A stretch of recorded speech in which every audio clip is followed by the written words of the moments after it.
All right, good afternoon, everyone. Happy Wednesday. It is now 12:33 on Wednesday, June the 14th, and we've got some updates with some of the severe storms today. We aren't having any severe storms out right now over top of us. However, we do now have kind of this uptick in what we're expecting to see over the next few hours. We have a now tornado watch that's in place for about 7 middle Georgia counties, really southwest of Macon. You can see kind of on the radar right now, we don't have a lot going on over us, but there's quite a lot of activity that's getting its act together over Alabama. And then this will head in our direction over the next few hours. So hello, everyone. If you're joining us on Facebook, YouTube, anywhere, come say hello in the chat if you have any questions as well. Hope you're having a fantastic Wednesday. Don't let your guard down yet in terms of some of the severe weather, as we still could see some more severe weather as we get through the day tomorrow. But just wanted to jump on here really fast as we do have some new updates with some of the latest tracks. So here's kind of the radar right now. See, we don't have any, we have a little bit of some moderate downpours right now south and east of Macon. However, there is quite a bit of some activity that's taking place over southern Alabama and kind of central Alabama. And this is going to head our direction over the next few hours. We were talking about how there could be a little lull in the action. We're kind of getting that now, and then it's really going to bump up throughout the afternoon, 5 or 6 o'clock, expecting another heavy hitter with some of these storms. So here's the tornado watch that's now issued. Remember, the difference between a watch and a warning. The watch is when the conditions are favorable. They usually are for several hours. This is in place until 7 o'clock. So they're for several hours long when the conditions are favorable for tornadoes to be developing. So we don't have any tornadoes out there right now, but this is when you really want to have a plan. In case of the warning gets issued, that means the conditions are imminent or occurring right now when the warning is actually issued, and that's really going to want to take effect of get into that safe area as far away as the outdoors as possible to put as many layers between you and the outdoors for the signs of rotation. So for the areas that are under the tornado watch is Taylor, Macon, Dooley, Crisp, Wilcox, Sumter, and Sly counties until 7 o'clock. So that means there could be tornado development in these areas until around 7 o'clock. So if you live here, just have that plan. Maybe think about what room you would go to in case the warning does get issued, so that if there is an issue, a warning issued over your area, you'll know exactly kind of what to do. Otherwise, for everyone else, we still do have a pretty large threat for some severe weather. We have some pretty uncommon stuff going on with the severe threat. So this dark red here, that's a 4 out of 5. That means we could see numerous severe storms, especially over the next few hours. Once we get towards like 5 or 6 o'clock, the other areas here, this is a 3 and then this is a 2. So we really could see the amount of severe storms really begin to pick up over the next couple of hours. We had that tornado warning this morning, not in any place right now. We had a few severe thunderstorm warnings. We're talking about a little bit of that lull, and then we'll get another action kind of firing up. So this is at 2 o'clock. Most of the storms are kind of south of us. Again, one of these might have some twisting with it. So something that we're going to keep an eye on over the next few hours.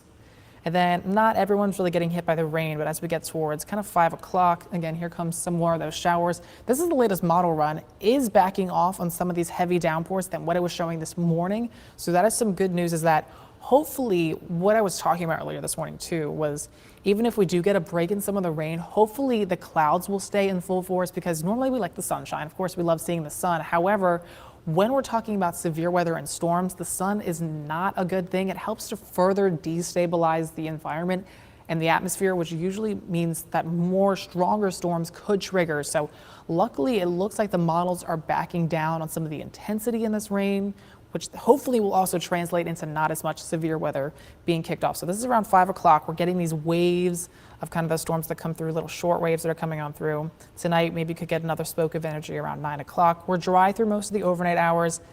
And then tomorrow morning, we could get a few more storms firing up. So this is also kind of backed up. Here's around lunchtime tomorrow. So we could get another batch of some storms again tomorrow afternoon. So we've really got another 24 hours of this threat for potential of severe weather, especially for areas south of Macon where that tornado watch is. That's going to be our primary threat heading into Thursday. Still could have some storms around. So tomorrow's going to be another unsettled day, but then heading into Friday, we begin to dry things out. There still could be a few more storms around. So the primary threat with some of these severe storms are mostly for damaging winds and large hail. Winds gusting up to about 50 to 60 miles per hour can knock down trees and power lines. Large hail that could be golf ball sized. Definitely don't want to be outside in that. Flooding can become a potential, especially the farther in the day we go today, especially also if it rains in the same area multiple times. We could get some flash flooding from the heavy rain or some flooding of creeks and streams and rivers. Tornadoes also on the low end, but now that we have that tornado watch issued, something to really keep an eye on for the areas south and west of Bacon. But hi everyone, if you're watching us on Facebook, anywhere, if you have any questions, want to say hello, definitely here to answer those questions for you. Hope you're doing well. Maybe I can kind of take a wider view on satellite and radar right now. Notice there's kind of a lot of this action over the southeast right now. It's very hit or miss. We've got a little bit of rain here. It's kind of empty. And then we've got some rain again waiting in the wings. So it's kind of like a training effect. They're kind of going up and down in the intensity of the rain as we have some of these short waves that are coming on through. So that's really going to be the trend, is it's going to be raining and then it's going to not, and then it's going to start again. It's a little unfortunate. But we do have that tornado watch. I'll go back to this one more time if you didn't see this before. So this is the tornado watch till 7 p.m. Again, this means the conditions are favorable for tornado development. We don't have any tornadoes right now, but especially this area is something to keep an eye on for that rotation in the atmosphere. And it's actually relatively quiet compared to earlier today. We don't have any severe warned storms over us. In fact, we don't have a lot of lightning either. However, looking out over Alabama right now, this is for areas well to our west in Eufaula. They even do have one tornado warning in Alabama, but they have this other severe thunderstorm warning. And then these storms will continue to kind of train into our area. That really heaviest, I think, chance of the tornado will be kind of in South Georgia and Southwest Georgia, but we still have that kind of edge of the ingredients coming together just right to produce some of that rotation and some of the dangerous conditions, even outside of a tornado. Still could get some pretty strong straight line winds that cut down trees and power lines. So just a good idea to keep your eye to the sky and stay weather aware. Hi Raquel, how are you? Thanks for being here. So the best way to really, again, stay up to date with all these kind of warnings, I know it can seem very overwhelming. You really want to download the WGXA SkyWatch weather app. If you just go into the App Store and just search for WGXA weather, it should come up, and then you put in your location, and it's really great because it'll give you all the warnings exactly for your location rather than for everything. So it tells you the stuff that you need to know, and you can also look at the radar yourself. Maybe you have any plans, even after today, be like, oh, is the radar clear? Oh, looks all good, we're good to go. So this is kind of what we're breaking down, because we do have the weather warn day for today.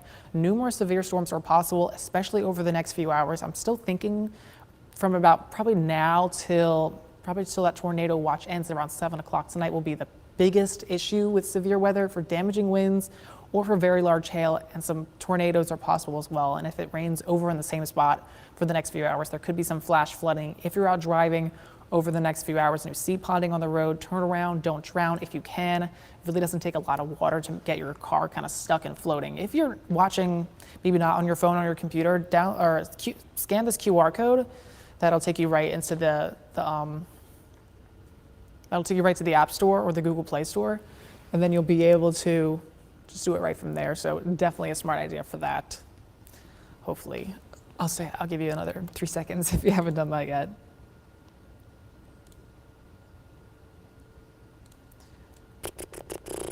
Oh.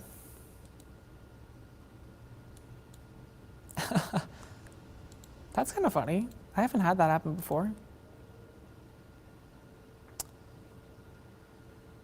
Okay. Wait. I'm looking at our chat right now. The National Weather Service says they are looking at... Oh, never mind.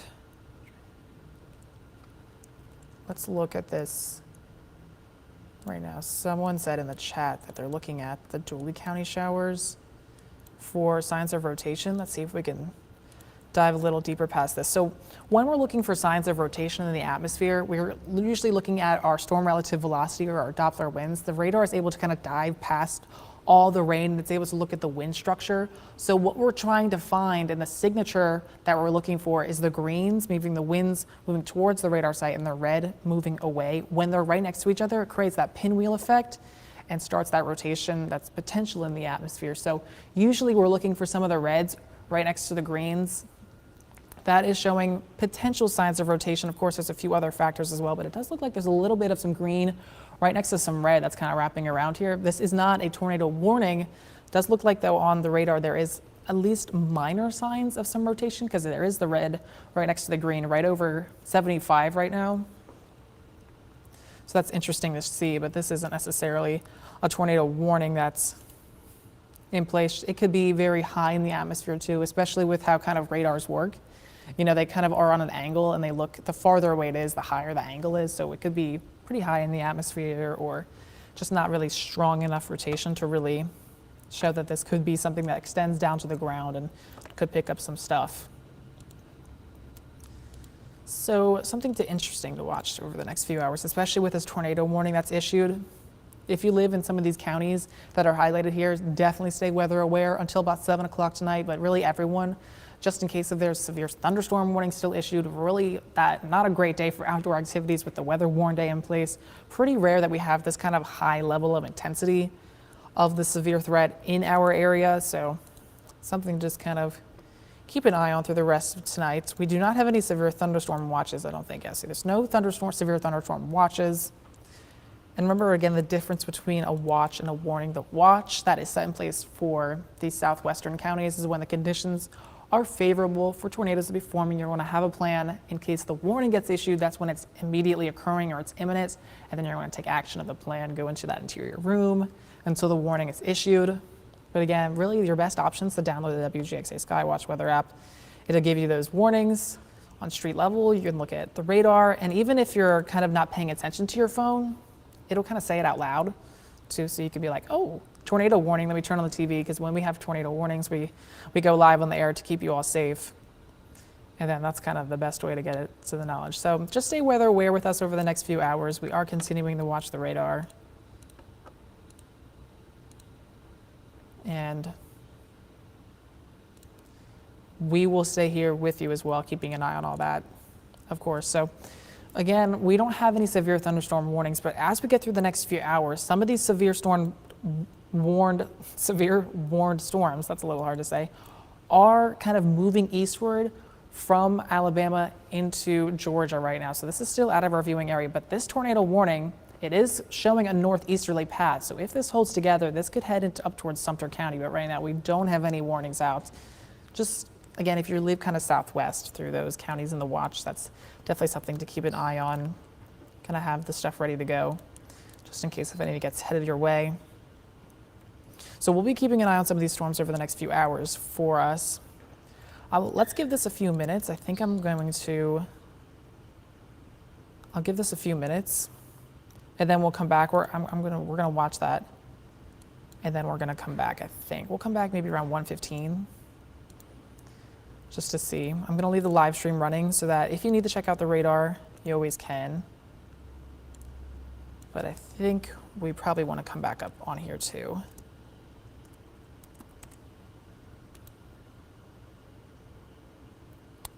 Okay, so I'll put the words up here. And again, if you have any questions, and you can ask them right into the chat, I'll be able to answer them. I'll keep an eye on the chat even if I'm off the camera, so I'll keep an eye on it. And we will come back around 1:15 at the latest. If anything gets issued, we will come back and update you. But right now, we're going to take a little break till 1:15, see how the storms play out, because they're continuing to push on our area. So we'll come back with an update as these storms continue to push. But we will be right back.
Just the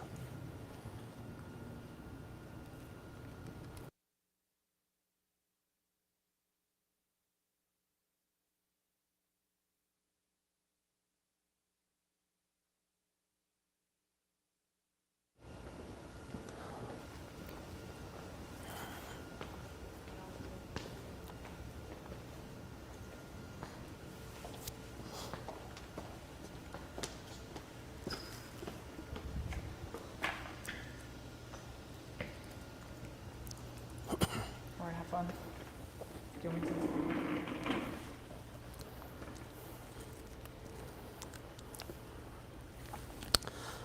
All right, good Wednesday afternoon, everyone. I'm Chief Meteorologist Ryan Stendhal. It's about 1:14 on this Wednesday afternoon, and again, it's a weather-worn day for much of Middle Georgia. Numerous thunderstorms developing. We are watching these storms off towards the west very carefully. They are severe and producing a lot of lightning. We have severe thunderstorm warnings as well as those tornado warnings. A quick look at those warnings. We're talking specifically across southwest Georgia the next couple of hours. Just to the west of, say, Crawford County, Sly County, Sumter County, we're going to be watching the storm coming out of Chattahoochee and Stewart County. Radar indicated tornado with that.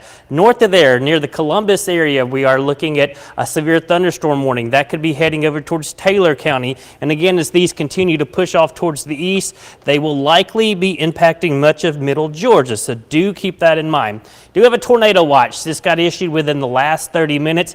Doesn't include Macon-Bibb County or our eastern counties, but throughout the day, we'll likely see additional watches issued. But right now, it's mainly for our southwestern counties.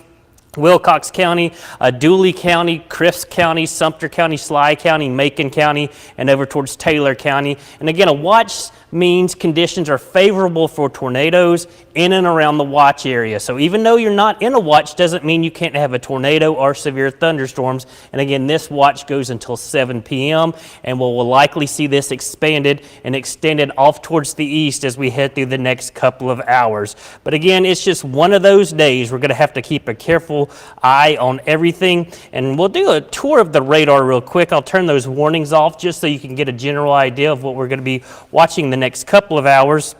And we're going to continue to deal with, again, thunderstorms, heavy rainfall, and that flooding could become a serious issue over the next couple of hours. Some locations have already gotten 2 to 3 inches of rain with some of the rain we had to deal with early this morning. Big picture, thunderstorms back into Alabama. Those will be dropping off towards the south and east. Our main concern right now are these storms down across southwest Georgia. Numerous tornado warnings coming out of Alabama and southwest Georgia, and those will likely clip our southern counties over the next couple of hours. And again, that's why we have a weather-worn day for today.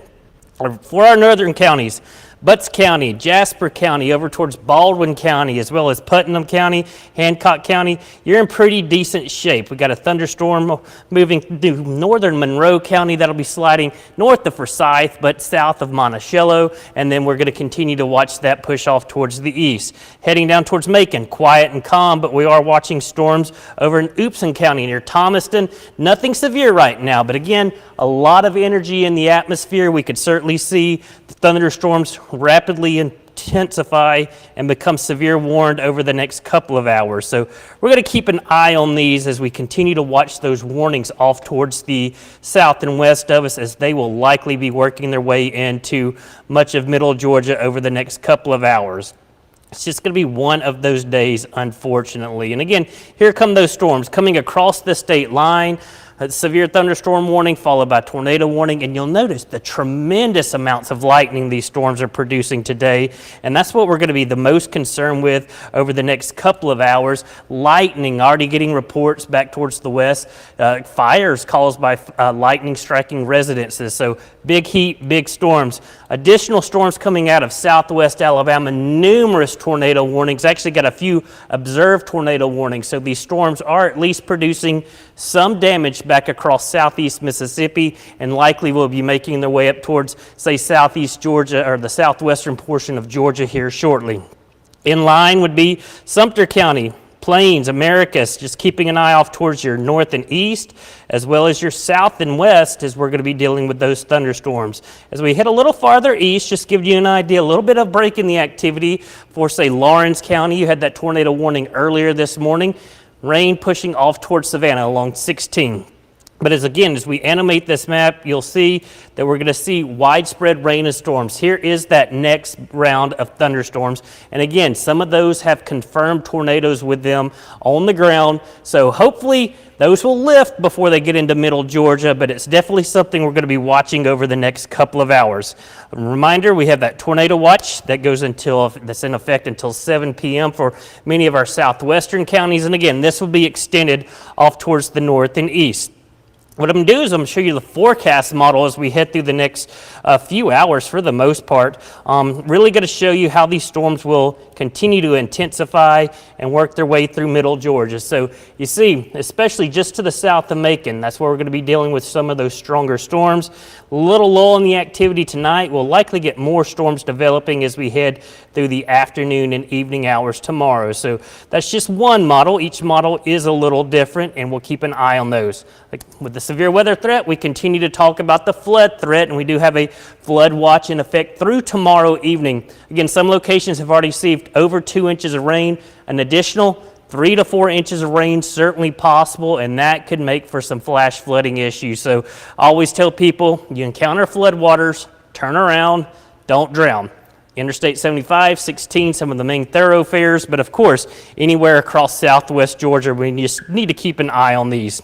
A reminder of tornado safety: small, interior room, away from windows and away from doors. And again, yes, there is an increasing tornado threat today, but wind and hail are going to be the main concern with storms today. We're talking golf ball, perhaps baseball size hail, so keep that in mind.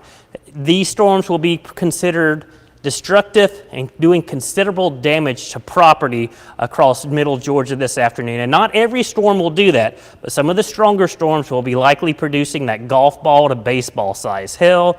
But also, we could be dealing with those damaging wind gusts, easily 60 miles per hour. Some model data suggests it could be as high as 70 and 80, and that will produce widespread tree and power issues. But again, at your home, always remember, put as many walls between you and the outside world when it comes to tornado warnings and as well as severe thunderstorm warnings. Hallways are usually the best way. They have as many walls between you and the outside world. Bathrooms, a lot of times, the plumbing really helps those bathrooms, at least the tubs and the toilets, to stay anchored in. They're anchored into the ground. So a lot of times those provide some safe security away from these storms. And of course, hall closets are great as well underneath stairs. If you live in a mobile home, you cannot stay in a mobile home during a tornado warning. And for today, a severe thunderstorm warning, make sure you have plans. Maybe a neighbor can let you use their house or something like that. I know a lot of communities have community shelters. They usually activate when they have tornado watches, so do keep that in mind. If your house has a basement, of course, that's going to be your safe place. You want to get underground, but a lot of homes do not have basements, so that's why we always say a small interior room away from windows and put as many walls between you and the outside world. Again, just a recap, watching severe thunderstorm warnings off towards our south and west across southwest Georgia. These will be due in middle Georgia within the next couple of hours, and we'll likely continue to see these warnings. So just giving you a heads up, Taylor County, Macon County, Sly County, Sumter County, you will be the first impacted by these storms, and then they'll be continuing off towards the east as they approach Interstate 75. And again, that Quitman County tornado warning just east of Eufaula, that's a confirmed tornado. So we'll keep an eye on that. That could impact portions of Sumter County, maybe even Chris County. And again, we'll likely see another round of storms later this afternoon and evening. So multiple rounds of rain and storms. That's kind of what we expected as we went through the day, and that's why we do have that weather-worn day for all of middle Georgia today. So make sure you're just paying attention and keeping safe. Stay weather aware as we head through the next couple of hours. And of course, me and myself and meteorologist Ryan Miranda will have frequent updates as we head throughout the afternoon. Of course, we get a tornado warning. We'll be live on all our digital media platforms, keeping you informed and up to date. But until then, we'll keep you informed, and we'll be back in about 20 minutes, middle Georgia. at the latest, we'll be back on the digital side, give you an update on these storms by 1:45.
All right, hello everyone. We're back here with the 145 update. Luckily, we were tracking one tornado warning that was just outside our area south of Columbus, which has now expired, which means it will not be kind of continuing to head east. Now, that doesn't mean it can't really spin up again, but right now the warned storm system is not going to be in place right now. We can have it heading our way, but we do still have one severe thunderstorm warning that's just west of Sly County. It says it's also in portions of that, but this is a severe thunderstorm warning for these kind of areas here. This is until 2 p.m. So this kind of heavy batch of rain is going to be headed kind of southern Taylor County, Macon County towards Montezuma. Heavy downpours, frequent lightning strikes, damaging winds potentially, some hail as well. I wonder if the radar is indicating any hail with the storm right now. It doesn't look like the radar is indicating any hail with this storm particularly, but it's probably coming with some pretty strong wind gusts that have the potential to knock down some trees or power lines. So that's going to be one of the big threats too as we get through the rest of today.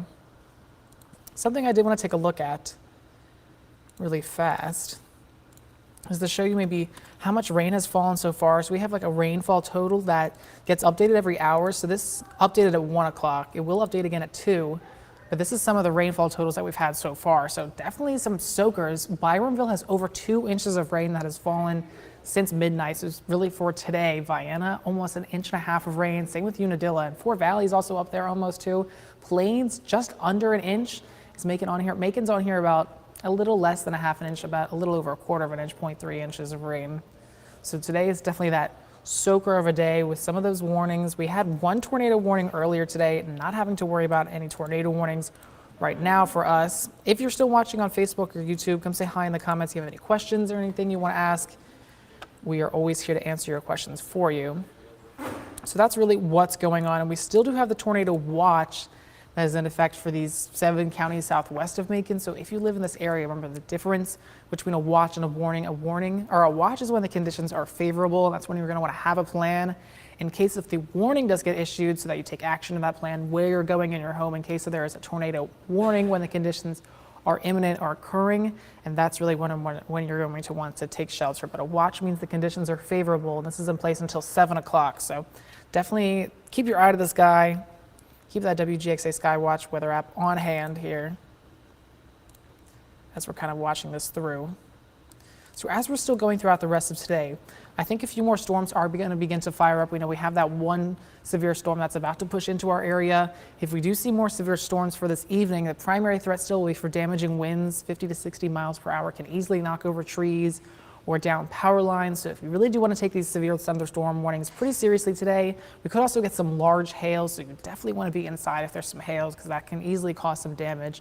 Flooding looks to be more of a risk farther into this kind of event that we're going. If it's raining over the same area over and over, that could cause some flash flooding or regular flooding, and tornadoes still not out of the question, especially for those areas highlighted under the tornado watch, which it's in place until 7 o'clock for tonight. In terms of flooding potential, it's mainly these areas here shaded in green, especially the difference between a flash flood and a flood. A flash flood is specifically from downpours and kind of the ponding on roads especially, but it's specifically from kind of heavy downpours, where a flood watch often comes from the overflowing of already existing water like rivers and streams. So if you live near one of those and are under one of these shaded areas, you may notice there could be some flooding that could exist really through Thursday evening as we're kind of getting these bursts of rain that come through. We have kind of waves of activity, then it cools down a little bit, and then the activity picks up. We're kind of in between the two big areas right now. We had a lot of activity this morning. We're kind of beginning to calm down, but then activity could start to spike again over the next few hours. So one of the models here, it has been backing off the rain and the downpour a little bit. This model specifically, where earlier at around 5 o'clock, this is showing almost everywhere had that orange and the yellow, but now it's a little bit more green. Most of it looks to be staying farther south. This is the latest model update. This still could change as we get throughout the day. And then even waking up tomorrow morning, there could be a few more storms. And then really into tomorrow evening and afternoon again, we get some more of the heavy downpours to kind of keep flowing into our area. So not really, even after today, probably don't want to let your guard down completely yet, so we still could have some risk for something tomorrow as well. Even if we have some flooding issues tonight and then more rain falls in that area tomorrow, So that could really be the issue. So we do have the weather warning day that's in effect for today for numerous severe storms, potentially even for most of the areas south and west of Macon. The primary threat is for damaging winds and some very large hail is possible. Really, everyone needs to stay weather aware. Everyone has the chance of seeing severe storms. We could get some of that flash flooding, especially if areas are getting rained on over and over again. So if you're not watching on your phone, you're able to scan this QR code that'll take you to the SkyWatch weather app. Definitely the best thing. You want to kind of put in your location so that you get the warning specifically for where you are. It even says it out loud, so if you're not on your phone, it'll say it to you. But if you are on your phone, on Facebook or anywhere watching, just go to the App Store or Google Play Store and then just search WGXA weather and it should show up as well. So yeah, if you're watching anywhere on Facebook, Twitter, YouTube, if you have any questions, definitely feel free to ask. So maybe let's get a wider view of kind of what's happening with some of these showers and storms. The computer's running a little slow today, I've noticed. It's got a lot going on. So if I turn on this radar, let me also turn off these warnings so that we can kind of see what's going on. So see, we're kind of getting this is kind of our next batch of storms right now, really moving Columbus and kind of farther to the east. We got the one severe thunderstorm warning, and then we've got a little bit more activity that's north of Birmingham. They've got more rain. This is going to continue to slide east. So we're kind of going up and down in the waves. We've had a little bit of a break the past few hours, but likely could expect a few more severe thunderstorm warnings as we approach kind of the evening hours, heading home from work. If you're out driving and it's really torrentially downpouring and you want to pull over to the side of the road, remember, try to pull over on an exit ramp, or don't pull over directly on the side of the highways. It just would be more safer, especially when the cars are going as fast. And don't park underneath any overpasses. That's really not safe either if there's some hail. You really just want to pull over to the side off an exit ramp. That would be your best option if you're driving around, but definitely take it slow. If you see any of that ponding on the road, turn around, don't drown. But if it's pretty heavy with that downpour, yeah, you're really going to want to take it slow. If you want to pull over, try to go off an exit ramp. So here's that tornado watch again. Just something to keep in mind. Let's see if we can see anything kind of interesting out there right now. I think that actually, did that thunderstorm warning just get canceled? Yes. Okay. So they just canceled this one. This won't, the actual box won't go away until 2 o'clock, but this warning will be allowed to expire. So as it's heading into Macon County, southern Taylor County, near Butler and Montezuma, it's not going to be a severe warned storm anymore, but still is coming with some frequent lightning and I'm sure some heavy rain as well. Kind of click this right now. Maybe we can see what the radar is indicating, the rainfall rates. That'll be good. I'll do it near Rupert, maybe a little further south. So the radar is indicating almost 4 inches of rain per hour. So that's really that blinding rain. So you really don't want to be driving in that. And if you do have any of the severe thunderstorm warnings that pop up over you, try to take them seriously for today, as they really could cause a lot of damage with downed trees or power lines, or if there's any hail. You really don't want to be outside in that. And if you can hear thunder, remember, thunder roars go indoors. If you hear the thunder, you're close enough to also get struck by lightning. So definitely a good idea to plan any of your plans inside for the rest of tonight. Watch a movie. But of course, keep that little SkyWatch weather app next to you so you can hear if any of the warnings go off. And if you need to take the necessary precautions for any kind of this severe weather that's popping up. Do you think there's anything else that we need to talk about right now? Should do an update at like 2:15, 2:30? Yeah, we'll do them every 30 minutes. So 2:30. Yeah? Yeah. Okay. So we'll come back at 2:30 with another update. If there are any more warnings that are issued for our area, we will come back and give you that update. But for right now, we're going to let some of these storms play out. We will, as I kind of set this up here. So if you have any questions, though, and we're not on the screen here, ask them in the chat. I'll still be keeping an eye on that storm or on any of the storms for you. So if you have any questions, you can answer them down in Facebook or anywhere really, so that we can, as I'm kind of trying to figure this out here.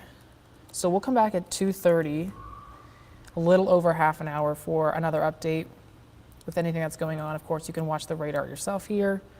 And if there's any kind of warnings or anything that's really particularly dangerous, we will come on here and kind of bring the updates to you as well. Otherwise, we will be back in a bit. Thanks.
Uh-huh.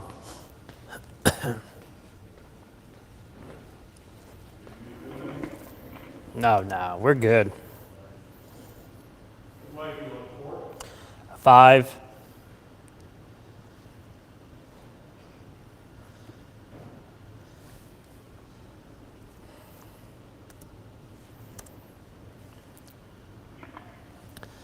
It is 2:25 on this Wednesday afternoon across Middle Georgia. I'm Chief Meteorologist Ryan Stennett, giving you an update on active weather. Widespread, numerous thunderstorms moving across Middle Georgia as we speak. Forsyth County, or excuse me, Monroe County down towards Bibb-Macon County, Bibb-Macon County. There we go. We're talking about heavy rainfall. So we'll be keeping an eye on that here. Log into this while you're over here too. But again, numerous thunderstorms, nothing severe in Middle Georgia right now. We are watching some severe thunderstorms down towards the south and west, and then thunderstorms up near Interstate 85. But across Middle Georgia, heavy rainfall, lots of thunder, lots of lightning, but nothing currently severe. So we're going to be keeping an eye on this activity over the next couple of hours as we're going to be dealing with multiple rounds of rain and thunderstorms. Again, we went with this yesterday. It's a weather-worn day. We're going to be dealing with numerous severe storms, damaging wind gusts, very large hail possible, some flash flooding, and then we've actually increased the tornado threat for today. So that's why today is a weather-worn day. And again, if you by chance need to download our WGXA SkyWatch weather app, it has those great push notifications that will alert you. You can scan the code right now. If you don't have your phone ready or device ready, we'll have this code back up in just a second. But again, tornado watch, it's in effect for much of southwest and west central Georgia. Doesn't include Bibb-Macon County or Interstate 16, but you get down towards Vienna, you get down in towards Cordele, Crisp County, Sumter County, Sly County, Macon County, and also Taylor County. That's where we're dealing with that tornado watch that's in effect until 7 p.m. this evening. We'll keep an eye on that. This will likely be expanded as we head through the next several hours off towards the east. And again, tornado watch means conditions are favorable for tornadoes, and we actually have some tornadoes back off towards our south and west. Again, quick radar. That's really what people are going to be wanting to see over the next couple of hours. Again, around Macon-Bibb County, thunderstorms are rolling through the middle state. Heavy rainfall, lots of lightning with some of these storms coming through. I know here downtown at our TV station, we can hear thunder outside. So it's coming down in buckets. And this won't be the only storm we're dealing with today. Heading up Interstate 75 as well as Highway 23, we're going to be talking about intense lightning stretching across Monroe County and getting over into Baldwin County. You see Juliet, Forsyth. This is off towards your, really coming through your neck of the woods right now. Round Oak down towards Gray. Here's Highway 129. And again, very heavy rainfall. Nothing severe, but these storms are strong, producing gusty winds, very heavy rainfall, and frequent lightning. Would not be surprised to get maybe some small hail in some of these locations. So we extend off towards the north. We do have that severe thunderstorm warning. This is going to be heading up towards the Atlanta area. It does include portions of Troup County, Coweta County, and that'll be sliding up towards the northwest or northeast. Back towards the west, another thunderstorm here. Here's Thomaston.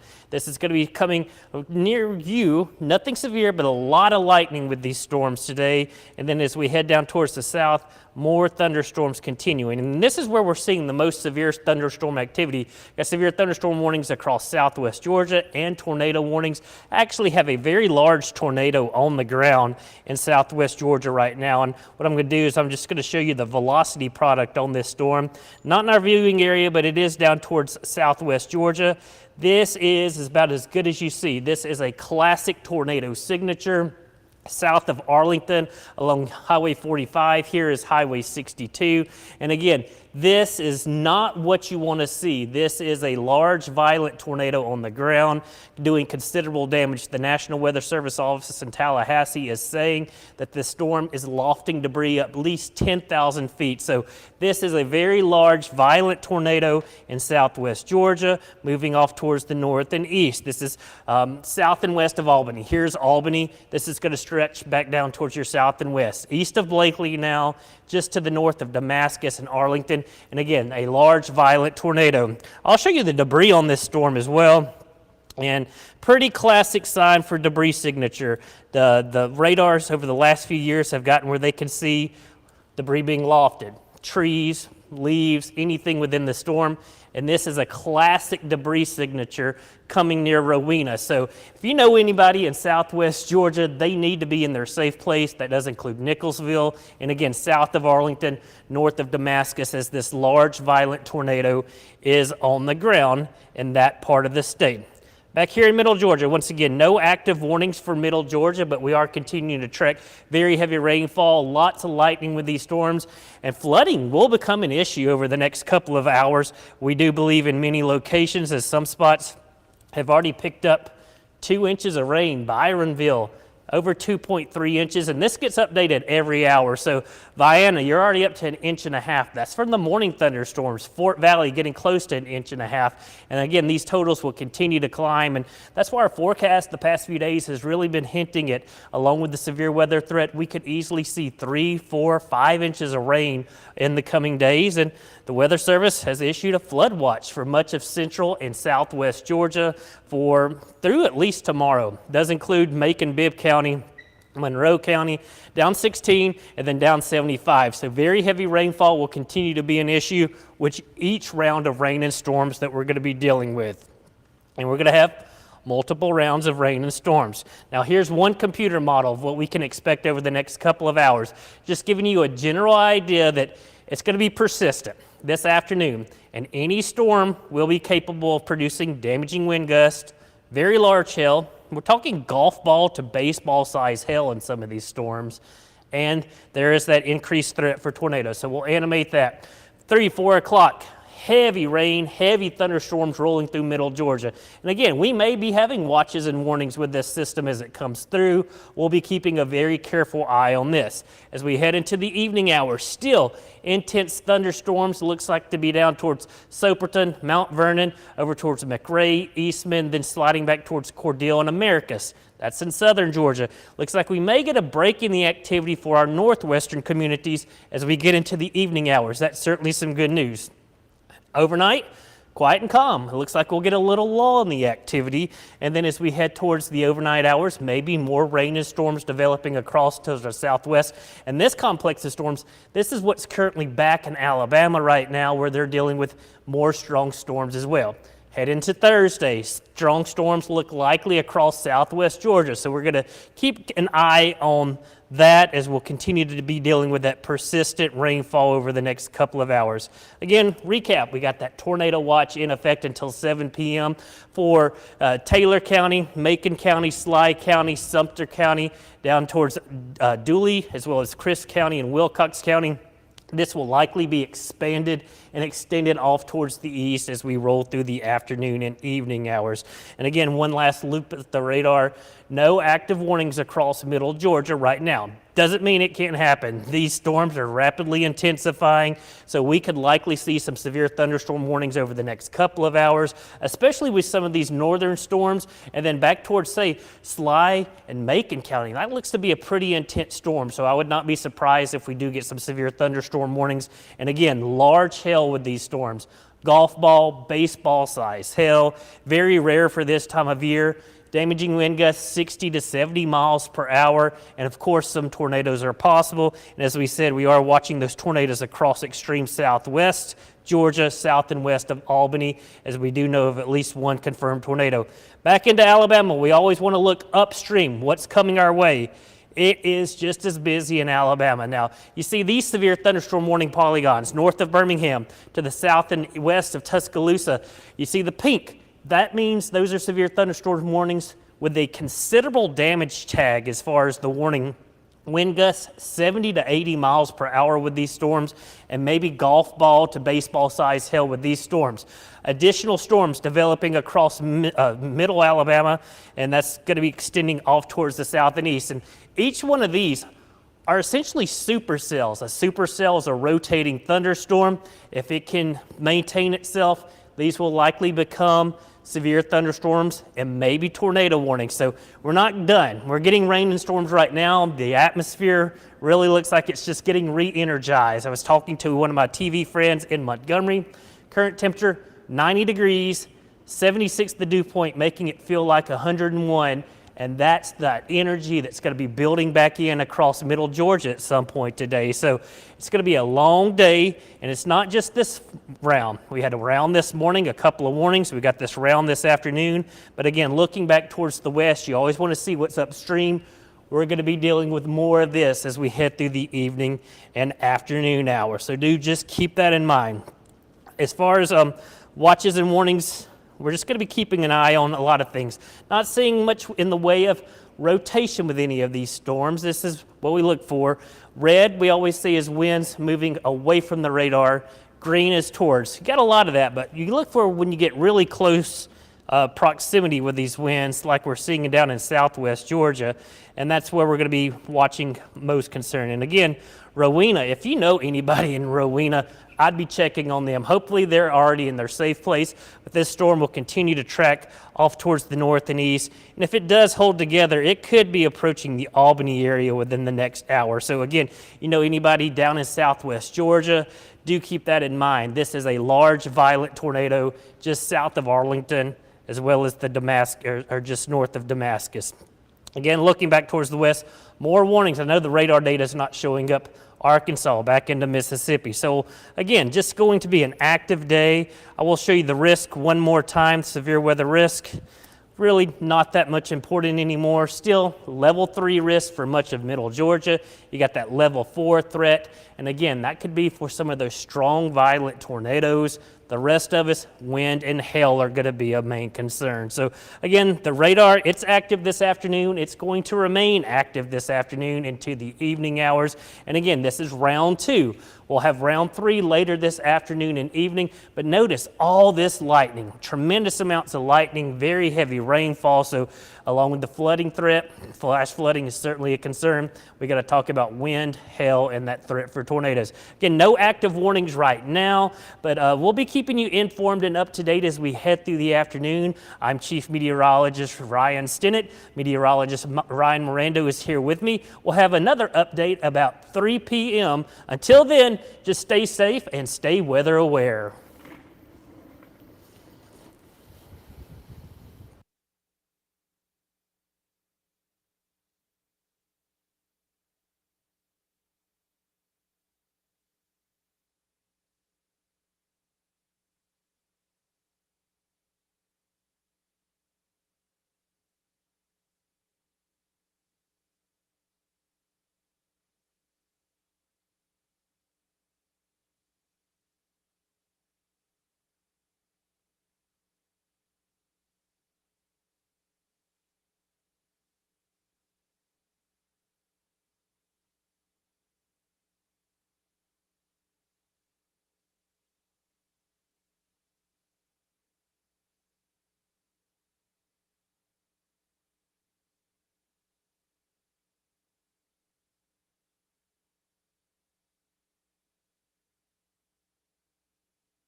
All right, welcome back, Middle Georgia, 3:06 on this stormy Wednesday evening or afternoon across Middle Georgia. Got lots to talk about. Of course, I'm Chief Meteorologist Ryan Stinnett giving you a quick update. Actually, this is going to be a longer form update because we do have a couple of active severe thunderstorm warnings in Middle Georgia. So first off, let's start off with those. We're going to start off looking up near Butts County. Got a new severe thunderstorm warning that has just come out. It's going to be until 3:45 for Butts County, and that's in our extreme northern communities. That does include the city of Jackson. What we have is this very strong thunderstorm coming south out of the Atlanta area, and that's going to be producing some very heavy rainfall over the next, heavy rainfall, lightning, and of course the threat for a few strong storms. So we're going to be keeping an eye on this storm, likely producing winds of 60 to 70 miles per hour and gusts to maybe 80 in some of these storms. Also large damaging hail will be likely. And again, this looks to be on the eastern side of Interstate 75 north of Jackson. This is where that core storm is starting to work into, say, northern Butts County. Coming out of McDonough County, that's the Henry County storm. And again, these will continue to track off towards the south and east, clipping Butts County and likely getting over towards, say, Jasper County and then farther over towards Putnam County. So heavy rainfall near Monticello. Not an active warning right now, but we'll be keeping an eye on that shortly. Back around Macon and Bibb County, another thunderstorm rolling through downtown Macon here shortly. You head out US 80, Lizella. That's where we're dealing with some heavy rainfall, lightning. That'll be rolling through Middle Georgia here shortly, or should I say Macon and Bibb County. Additional storms. Now we're going to be watching this storm off towards the south, but as of right now, Houston County, Peach County, Macon County, from Dodge County down into Crisp County, very heavy rainfall that stretches back into Sumter County near Americus. A lot of lightning with these storms, and just because they don't have a warning doesn't mean they might not be producing some gusty winds and some hail. And then we're going to take a look at this storm down in South Georgia. There's actually 2 tornado warned storms we're going to be keeping an eye on. One, because this one coming out of Daltrey, Lee, Turner, and Worth County is going to get very close to Crisp County. Now, these are covered down in the Albany TV market. Cordele, that's one of the Macon County TV market counties, so we're going to keep an eye on this. So here's Cordele, here's 75, here's a Rabbi. Off towards your south and west, a very strong thunderstorm producing radar-indicated tornado will be working its way off towards the north and east. And again, south of that storm is a more dangerous storm very near Newton, Baker, Calhoun, and Daltrey County. This has been a tornado warned storm. Observe tornado with that. What I'll do is I'll take the warnings off of here, show you the big picture once again, and we'll do a little tour of these storms as they're coming up towards, say, southern portions of Crisp County. If it holds together, could get over into Wilcox County as well. And so we'll keep an eye on these. But again, tremendous amounts of lightning, tornado warned storm just north of Albany. And then again, you got this tornado warned storm, confirmed tornado just north of Newton. So I'll pull up the velocity, just give you a general idea of what we're going to be dealing with. Middle Georgia, tornado free right now. That is certainly some great news, but it's just one of those days we're going to have to keep an eye on everything. And okay, here's that first storm. Just a heads up for Crisp County. You see, this is the area of circulation now to the north and east of Albany. On that trajectory, it could hit the southern portion of Crisp County. It's near a Rabbi, Interstate 75, north of Ashburn. We'll keep an eye on that. But again, very strong tornado near Putney down in South Georgia. This is not what you want to see on the radar. This is a large, violent tornado, has a history of producing damage back towards the west. Keep that in mind. So if you know anybody in southern, tell them to keep weather aware from Putney down towards Baconton and then south of Albany. That's where we're dealing with those stronger storms. But here in Middle Georgia, we're going to be talking about Butts County currently.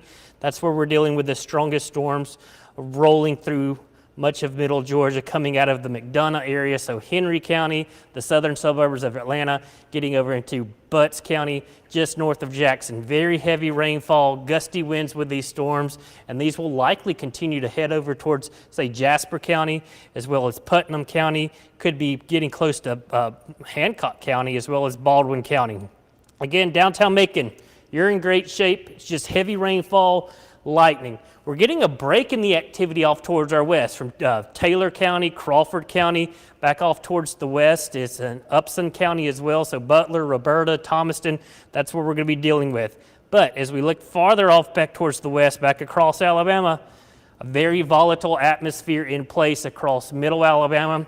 That will transition over into middle Georgia, and that's where we're going to be watching these next storms. None of these are currently severe in central Alabama, but they are rapidly intensifying, so we're going to be watching those.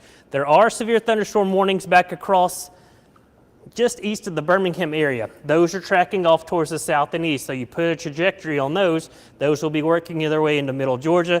Considerable damage being done with these storms. That's what the National Weather Service in Birmingham is saying. We're talking winds 60 to 80 miles per hour, as well as that very large hail.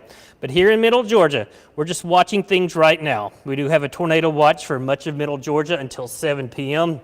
And the Weather Service already talking about possibly extending the watch or issuing a new watch for middle Georgia, including a severe thunderstorm watch. So they're working.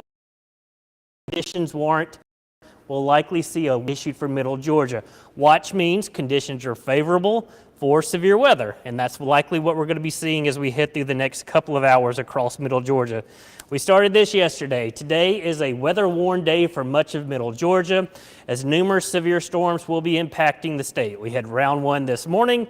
Round 2 is what we're dealing with right now. We'll likely have another round later this evening, maybe into the overnight hours. Damaging wind gusts, that's going to be our greatest concern. Very large hail is possible, and flash flooding, that's going to be a growing concern over the next couple of hours. Some locations have already received 1 to 2 inches of rain. Additional heavy rainfall is certainly possible. Now, of course, you can always download our WGXA SkyWatch weather app. You can scan the QR code here. Again, it has those great push notifications as the radar has updated weather forecasts as well. So at least it's another way to keep you informed and up to date on whether we're going to be dealing with additional severe storms. And again, you can just scan that QR code right now. But again, today is the day we're going to be keeping a careful eye on the sky as we continue to deal with very heavy rainfall across middle Georgia. It's coming down in buckets. I can hear the rain hitting the roof here in downtown Macon. And again, all this activity sliding off towards the east. Only active warning in middle Georgia, Butts County. That goes until 3:45, and that's going to be north of the Jackson area, and then likely sliding over towards Baldwin County, Jasper County, Putnam County, and could get into northern Baldwin as well as Jones County. So do keep that in mind. Heavy rainfall back towards Washington County, Sandersville, Milledgeville, up towards Sparta and Hancock County. Dublin, you've been dealing with some rain. Nothing too intense, but these storms are continuing to intensify. You see all that lightning. That lightning is letting you know these are very strong updrafts. That's what's sustaining these storms. So we're going to continue to watch these over the next couple of hours. And as I said, back across West Georgia right now, a little bit of a lull in the activity, but again, starting to see additional storms develop, and we'll be watching those. It's just going to be a very active afternoon, urging everyone to stay weather aware. Make sure you have a way to receive those alerts when and if they are coming. So just looking at some of the things in the National Weather Service chat, we like to stay informed and up to date on all that. Those are the National Weather Service in Peachtree City, who's responsible for issuing watches and warnings. And as of right now, we just have that one warning for Butts County. And again, that's what we'll be watching the next few minutes. And we continue to look back towards Alabama. Again, you look upstream of what's coming towards us, and that's what we're going to be dealing with. But again, around Macon right now, torrential rainfall. Bonaire down towards Perry, Warner Robins, intense rainfall coming down as we speak, and we're going to continue to see this activity push off towards the east over the next couple of hours. A little bit of lightning mixing in, and we're going to continue to see this tracking off towards the east. This will be heading over towards Twiggs County. Fort Valley, it looks like you get a temporary lull back in Peach County, but for the rest of us, it's just one of those afternoons. And again, keeping an eye on these storms down in South Georgia. These are both tornado-warned storms. This is one just north and east of Albany, the one just south of Albany. Both of these are very dangerous storms, and if they maintain their track, they could be heading up towards Crisp County, southern Wilcox County, and then making her way over towards Ashburn along Interstate 75. Of course, we'll be keeping an eye on things. So, all right, so we'll be having team coverage here. That's certainly what we want to be dealing with in just a second. I got meteorologist Ryan Mirando here handing me some notes, just checking out on things. He's watching the National Weather Service chat along with me. He's also manning the radar in certain locations, looking for things maybe I don't see, and hopefully we don't have any issues. But again, very intense thunderstorms coming out of the Atlanta area, Henry County now moving into Butts County along Interstate 75. We've got thunderstorms in downtown Macon again. Hearing the rain hit the roof, hit our station right here on MLK Jr. Boulevard, and this will continue to slide off towards the east. Just keeping an eye on things, really. That's what we're going to be dealing with over the next few hours.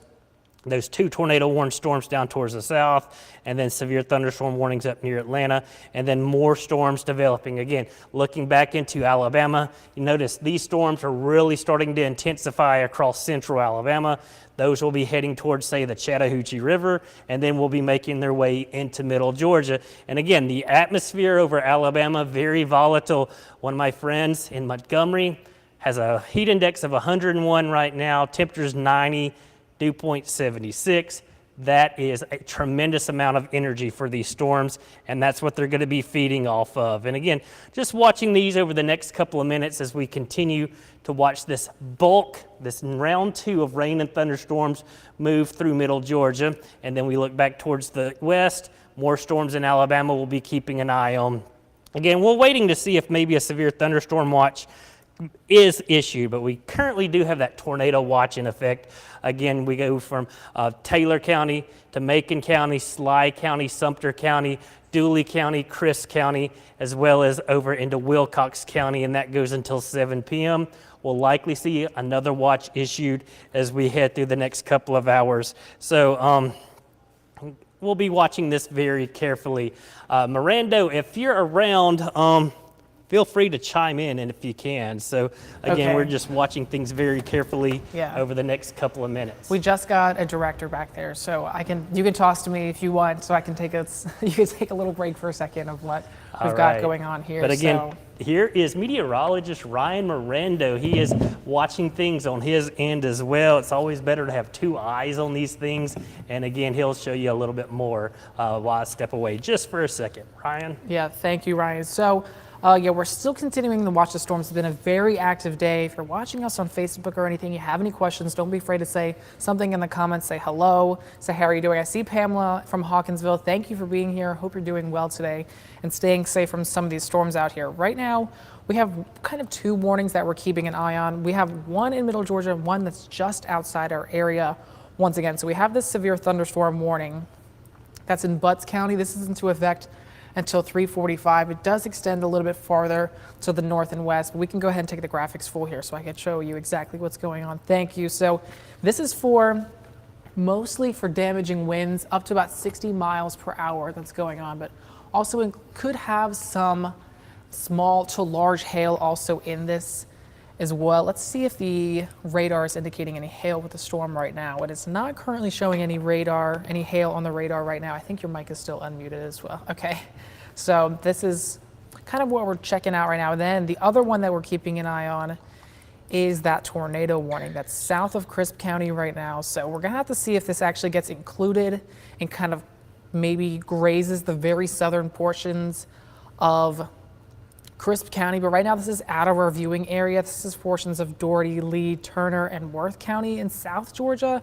So it's technically out of our viewing area, but we are keeping an eye on it because it is moving to the or to the east-northeast. So it's moving more east than to the north. But this is something else that we're keeping an eye on. And really throughout the whole day, it has been pretty hit or miss with exactly how these showers have been.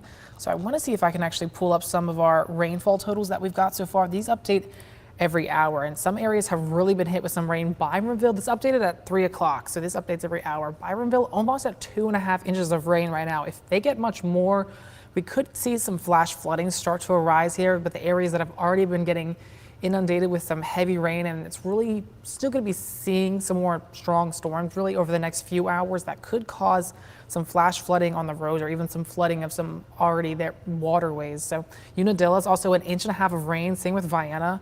Fort Valley's almost there at 1.5 inches. Plains is at 1 inch. Perry's almost at 1 inch as well. So a lot of rain has been falling so far today.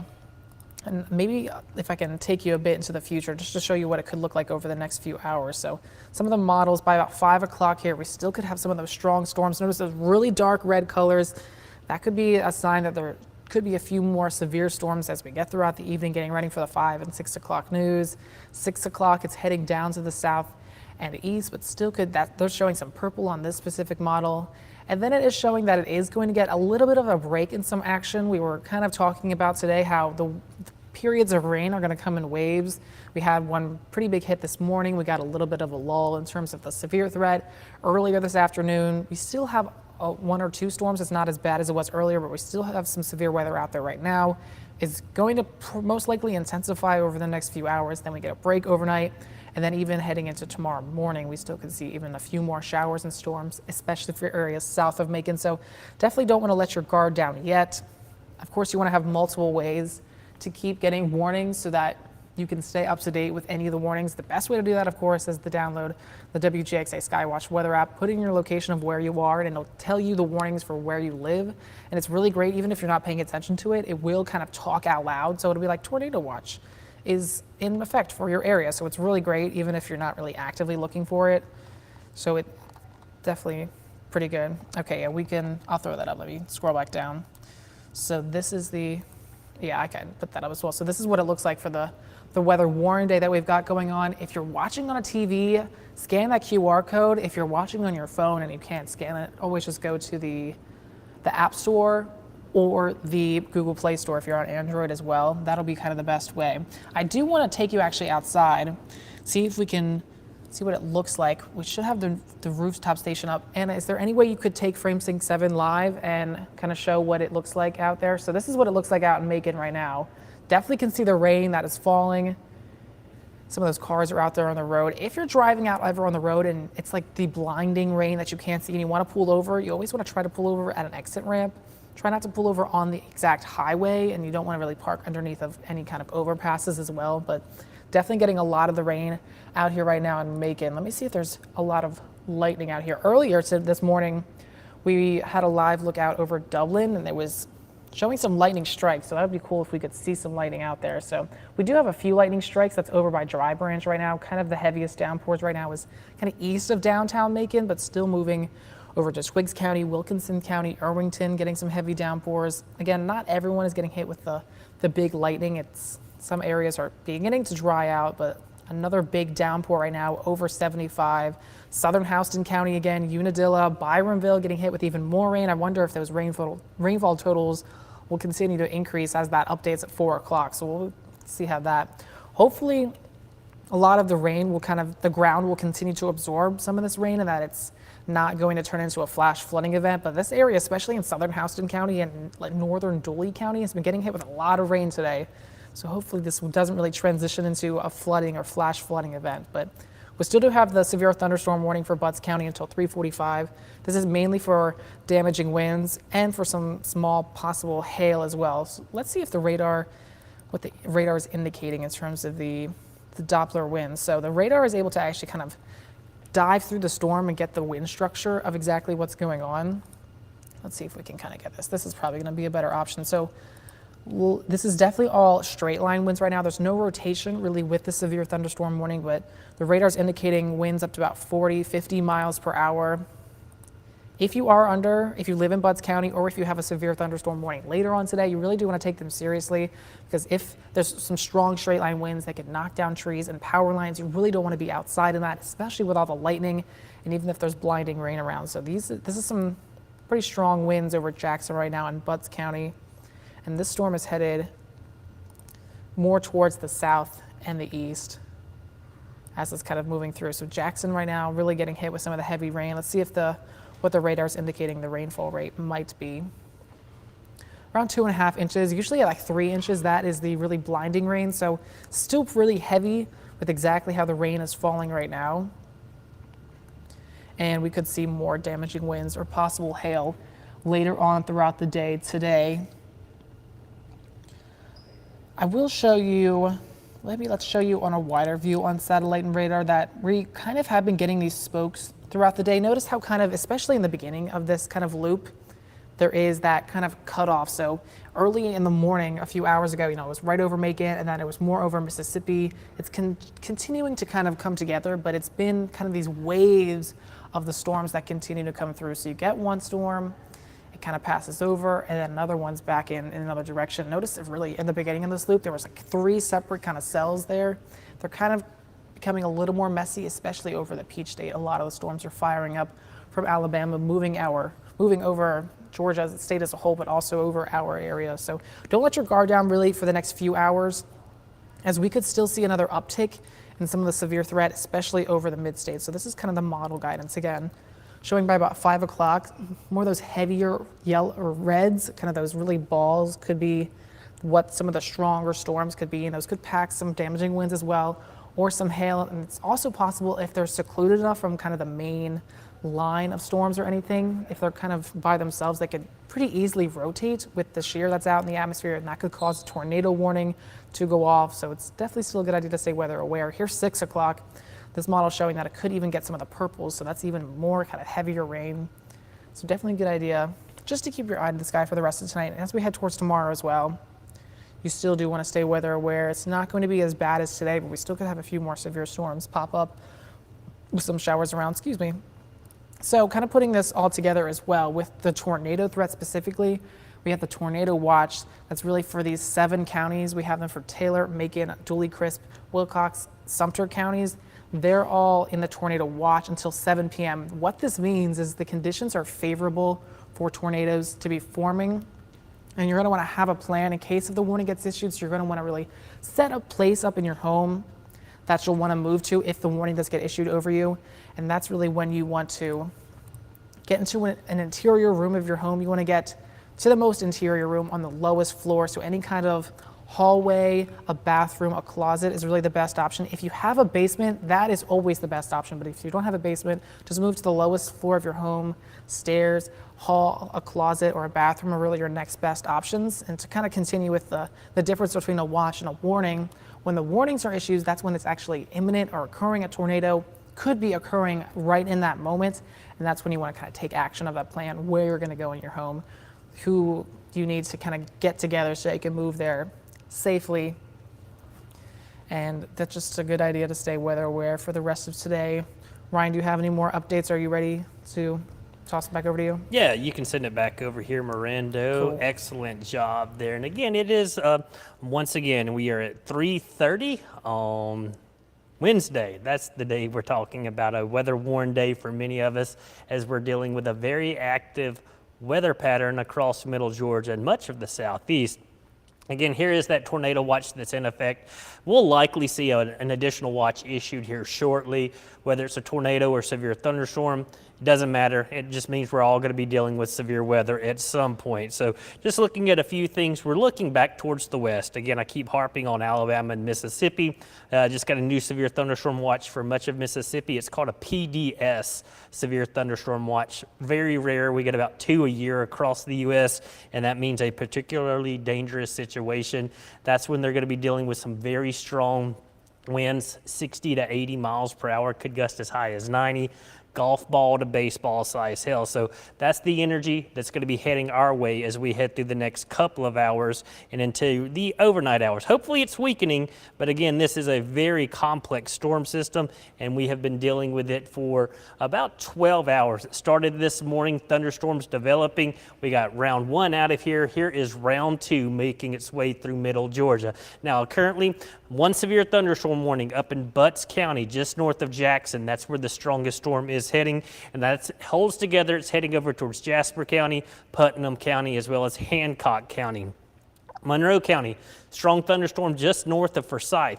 Macon, we just had a storm move through downtown with heavy rainfall. It is now moving over into Twiggs County, and that'll continue to slide off towards, say, Baldwin County, Wilkinson County, and then over towards Washington County. So do keep that in mind as we're watching these storms. Heaviest storm right now looks to be in middle Georgia, looks to be down in Houston County. Warner Robins got some very intense storms. And again, we're going to be keeping an eye on these storms. They could pulse up in intensity, become severe, producing that large hail as well as those damaging wind gusts. Here's Warner Robins. The worst of this storm just south of Warner Robins. Here's Highway 129. This is where 341 comes over and they meet just north and west of Hawkinsville. Here's Interstate 75. You got Unadilla and Perry. Intense rain with this storm. Gusty winds, hail likely with this storm. It's not severe, but again, a lot of heavy rainfall and a lot of lightning with these storms making their way through southern Houston County. That'll continue to slide over towards Pulaski County as well as Bleckley County. And then you head south along Interstate 75. You're going to be getting into essentially Dooley as well as portions of Crisp County. Very heavy storm over Cordele. And again, we continue to watch this storm just south of Crisp County. This is where we're dealing with a tornado warning, an additional tornado warning off towards the south of Albany as well. So these have been the most dangerous storms as far as the threat for tornadoes, and especially the southern storm. It's been on the ground. It's been observed large tornado back across southwest Georgia. Still keeping an eye on it as it tracks off towards the east. So again, if by chance you're heading south along 75 today, the greatest chance for tornadoes is across South Georgia, and that will likely continue. Then we look back towards the west again, watching storm systems. Numerous storms really starting to develop across Alabama, where the atmosphere is very prime. It's ready for additional thunderstorms. And you see these storms are rapidly intensifying. About 30 minutes ago, they were just showers. Now they're turning into thunderstorms, and we'll likely start to get warnings on those from Alexander City over towards Lochapoka, Auburn, Opelika, and these will slide into Columbus and then work their way head towards Thomaston. And then strong thunderstorms back towards Montgomery. And then again, we got more thunderstorms back across central Mississippi. So you kind of see it's a conveyor belt across the deep south today from Mississippi, Alabama, now making its way into middle Georgia. And again, round 2 is over middle Georgia right now. Round 3, maybe round 4, just depending on how the afternoon and evening continues to unfold. But again, the main issue right now across middle Georgia, we do have the one severe thunderstorm warning for Butts County. Lots of rainfall, tremendous amounts of lightning. And again, as Ryan was mentioning, we're talking about we could be seeing rainfall totals exceed 3-4 inches over the next couple of hours in some locations, and that could certainly lead to some flash flooding. But again, it is a weather-worn day. We went with this yesterday for today.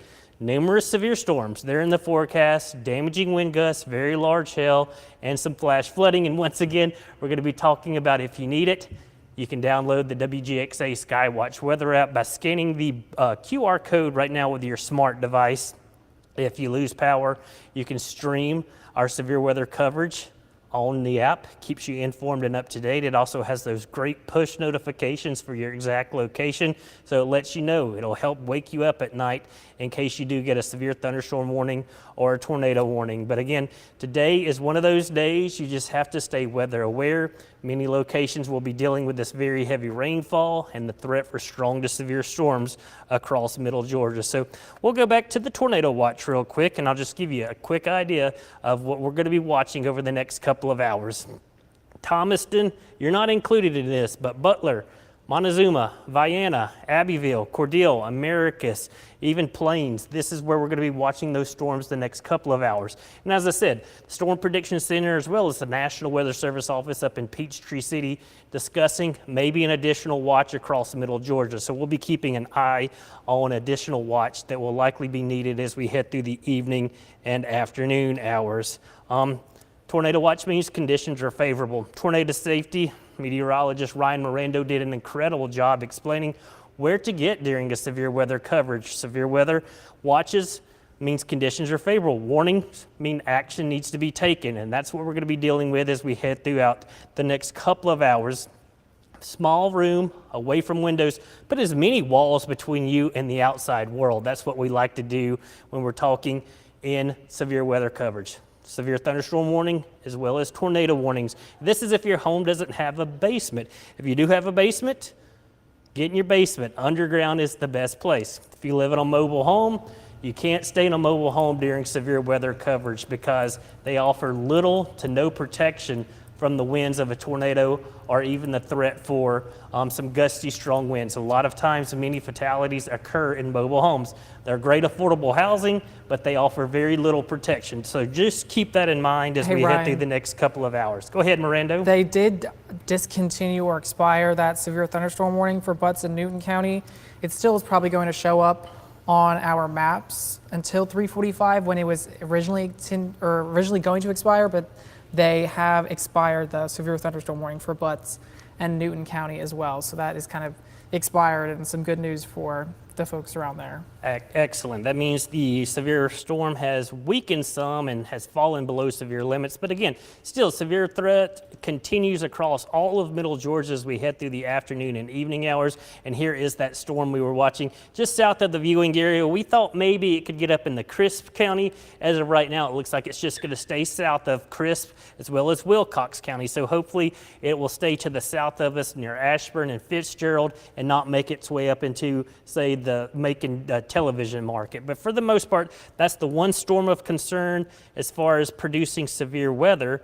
Additional storms back off towards the west, and we're going to continue to track this over the next few minutes. As the meteorologist Ryan Miranda says, that warning has been allowed to expire. The storm up in Butts County has weakened some, but still lots of heavy rainfall, lots of thunder, lots of lightning. Lightning doesn't make a storm severe, so you may be out at your house and you're hearing all the lightning and thunder, and you're thinking, where is my severe thunderstorm warning? Lightning has no impact on whether a storm is severe. There are three things that make a severe thunderstorm: producing winds of 50 miles per hour, hail or greater, 1-inch hails the size of a quarter, and a tornado. No active warnings in our part of the state right now, so we'll continue to watch this. And overall, we'll see this trend. It looks like, again, a little bit of a break in the activity as we head towards the next couple of hours, say from the state line back into middle Georgia, but still more storms developing back across central Alabama. We'll have to keep an eye on those. And again, the atmosphere, it is primed for strong to severe storms today. And again, we'll just update.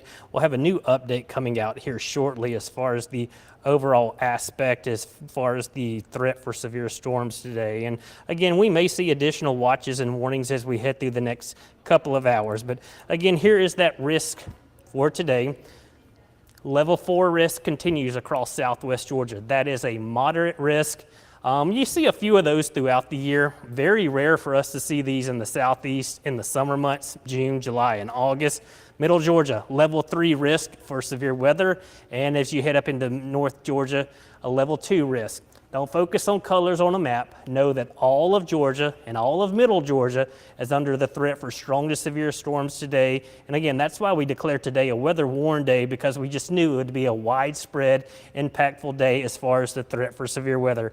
We'll do one little check of the radar one more time just to give you an idea of what's going on.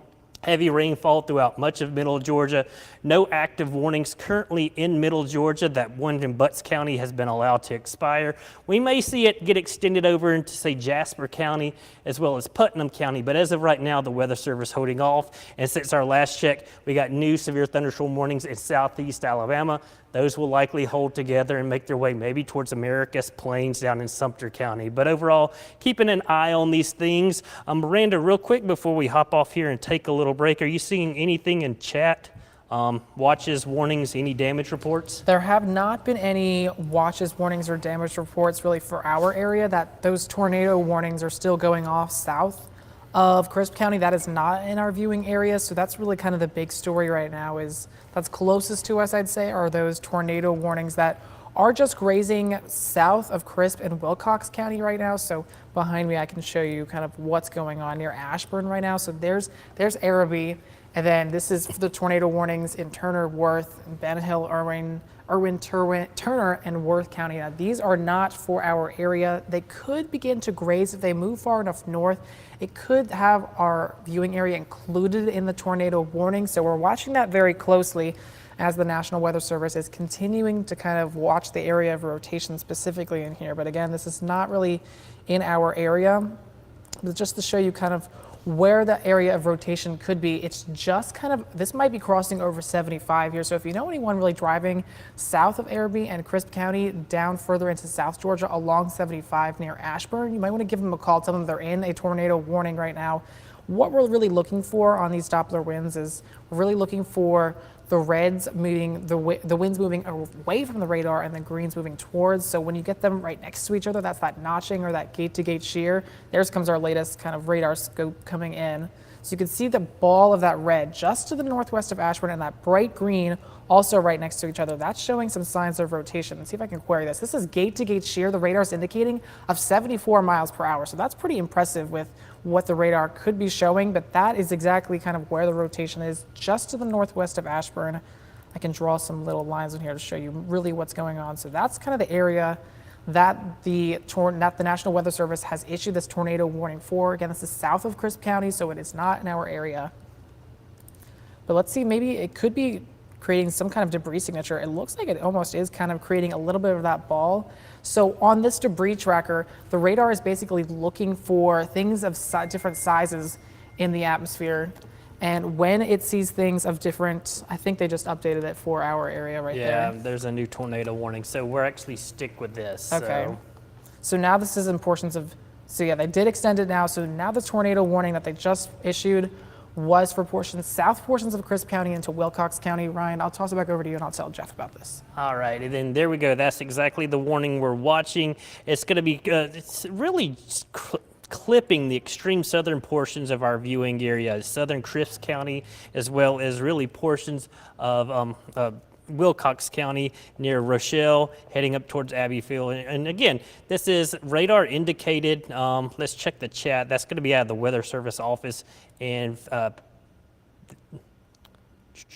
just looking at the thunderstorm as we look back towards Tallahassee, that's the storms to the south, and that's the new radar indicated tornado was producing near Dakota or Ashburn, moving east at 40 miles per hour. And again, the core of this storm just to the south of Araby and then near Ashburn, and that's where we're seeing this greatest coverage of as far as the threat for tornado winds and hail. So Ashburn, if you know anybody, Dakota, there you go. So you see Dakota just to the north of Ashburn, right along Interstate 75 and US 41.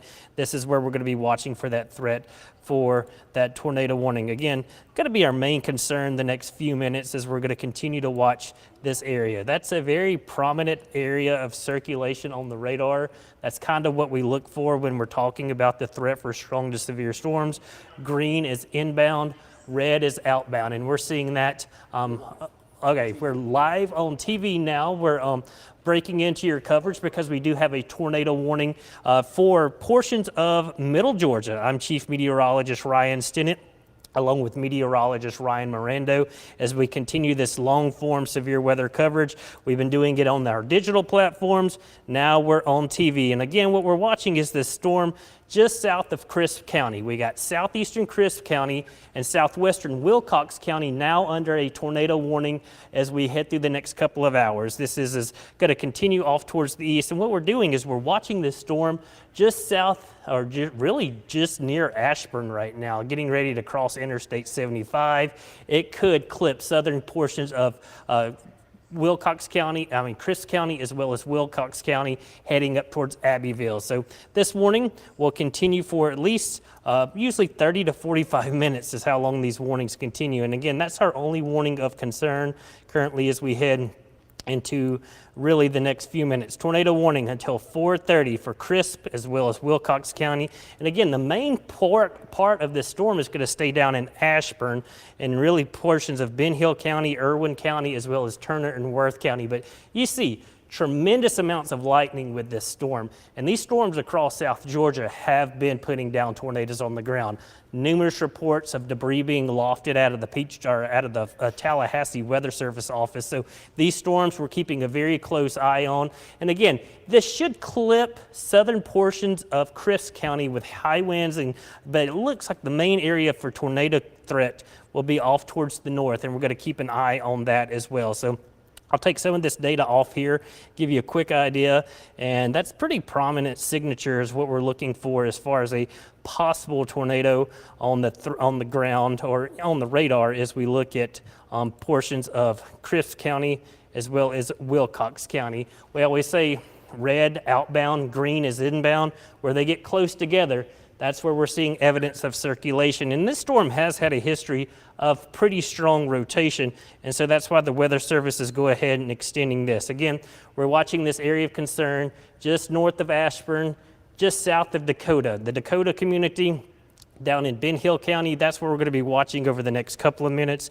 as well as Turner County, and that's really where this storm is. And then here's Wilcox County, Rochelle, you're included in this, and then southern Crisp County, not much going on in your part of the woods. But again, this is working off towards the north and east, and as it does, it could clip the extreme southeastern part of Crisp County, as well as portions of Wilcox County. So we're keeping an eye on that. Again, another storm just to the south has been producing quite a bit of damage as well, especially back towards the south and west of Albany. So we got 2 tornado warnings across South Georgia that we're going to be keeping an eye on the next few minutes, and hopefully will not be causing any issues for us in middle Georgia. So Mirando, I'm going to toss it back to you just for a second and give you a quick, get a quick breather real quick, and let me reprogram my radar and keep us informed and updated on this. Mirando? Okay, yeah, Ryan, thank you. So if you're just joining us, we've got the tornado warning out for Crisp and Wilcox County until 4:30. So if you live in this area, really what you want to do is you want to put as many layers between you and the outdoors as possible. If you have a basement, that is always the best option. But if you live in this area, put as many layers between the outdoors and you as possible. So the area is now shaded here in green. In the hallway, notice that there is no really surrounding outdoor areas around that hallway. A bathroom is always a great option too.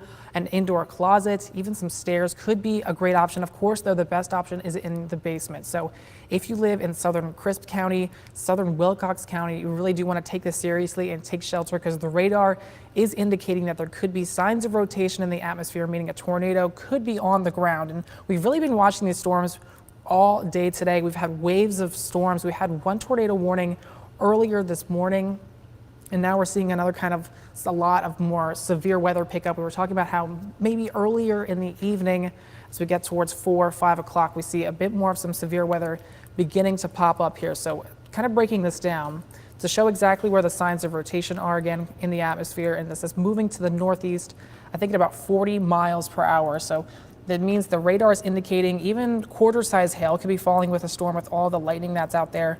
A severe thunderstorm capable of producing a tornado was located near Dakota or near Ashburn, moving east at 40 miles per hour. So let's put a little bit of a tracker on this to show you where we could kind of see this. I'm even hearing some of the rain come down on the station right now. It's been a very active day for us. So Ashburn, right over 75 right now, is getting hit with some pretty torrential downpours of rain, very frequent lightning.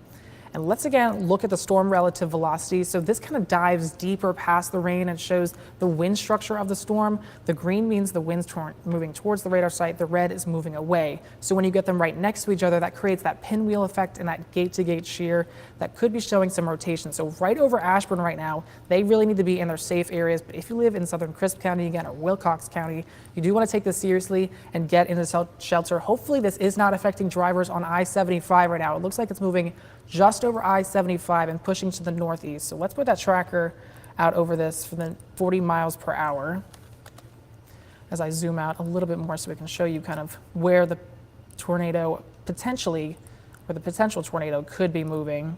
So moving about 4 northeast. We'll put this at about the next half hour or so. Looks like Rebecca, so that's still south of Wilcox County right now. Again, our viewing area is just clipping this, but it could kind of extend farther to the north, and means that you really do want to take this seriously though. And even outside of this, where you still have a lot of lightning and thunder, if you have any outdoor plans for the rest of this evening, likely you should, I think a good idea would be to cancel them, bring them inside, maybe make this a movie night, as we still do have the threat for more severe weather to be coming in over the next few hours. So maybe we'll widen this out again. Just notice we have a ton of lightning, very heavy downpours right now, and most of the severe weather is over in Alabama, over near Columbus, Montgomery, and these are all moving to the east. So that means that they are headed our direction. If they hold together, that could still bring us some severe weather as well, with potentially downing some of our trees or power lines. So if you have a severe thunderstorm warning that's over top of you, you really do want to take this seriously and go inside, because even if there is just some strong straight line winds, that could easily knock down those power lines and those trees. And even if there is hail, so you really want to kind of stay away from the windows, even through much of the day. If you can hear thunder, you want to go indoors. Of course, when thunder roars, go indoors. Now, also a big thing that looks like it's starting to come out is areas really south of Macon, especially in southern Houston and northern Dooley County, have been getting hit with rain many times today. Some areas are already reporting rainfall totals almost 3 inches so far today. And if we get much more over the next few hours, this could turn into a flash flooding event. Of course, if you're driving on 75 or anything and you see some flooding and ponding on the roads, turn around, don't drown. It takes only a little bit of water to really lose traction with your tires on the road.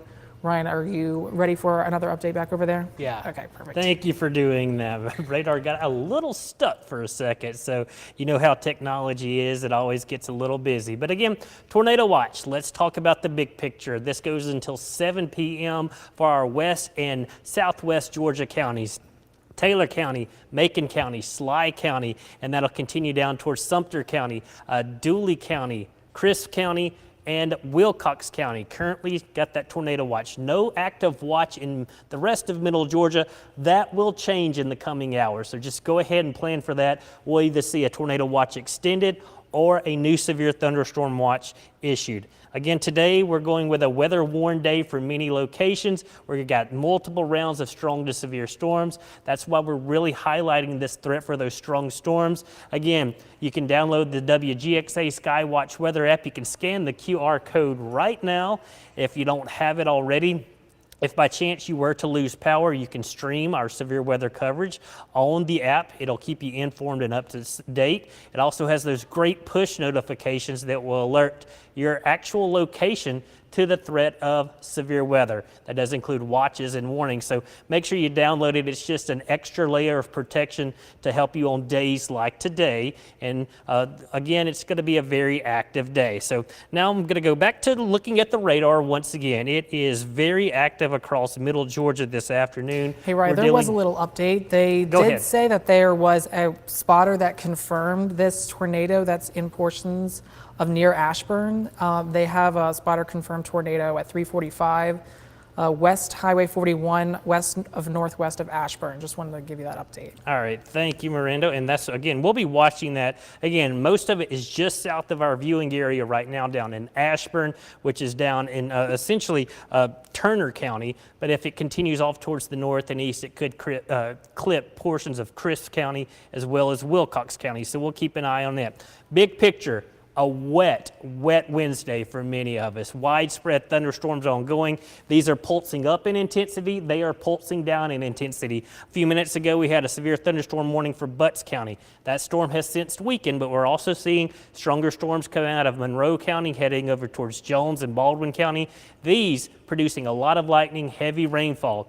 As far as Jasper County, up towards Putnam County and Hancock County, very heavy rainfall. You continue down Washington County, back across Twiggs County, very heavy rainfall. And that's what we're going to be dealing with. Strong storm moved right over Houston County. That has kind of fallen apart or even split. Part of it going up into Twiggs County, the other going down into Bleckley County. So we'll keep an eye on that. And I just pulled up the Weather Service chat down in Tallahassee. So thanks for telling me that, Miranda. But again, confirmed tornado with that storm. The spotters are watching that. So that's what we're going to be watching. Hopefully it stays to the south of us. But again, you see Rebecca, that town is right in the path of this potential tornado. And again, not really a potential tornado anymore.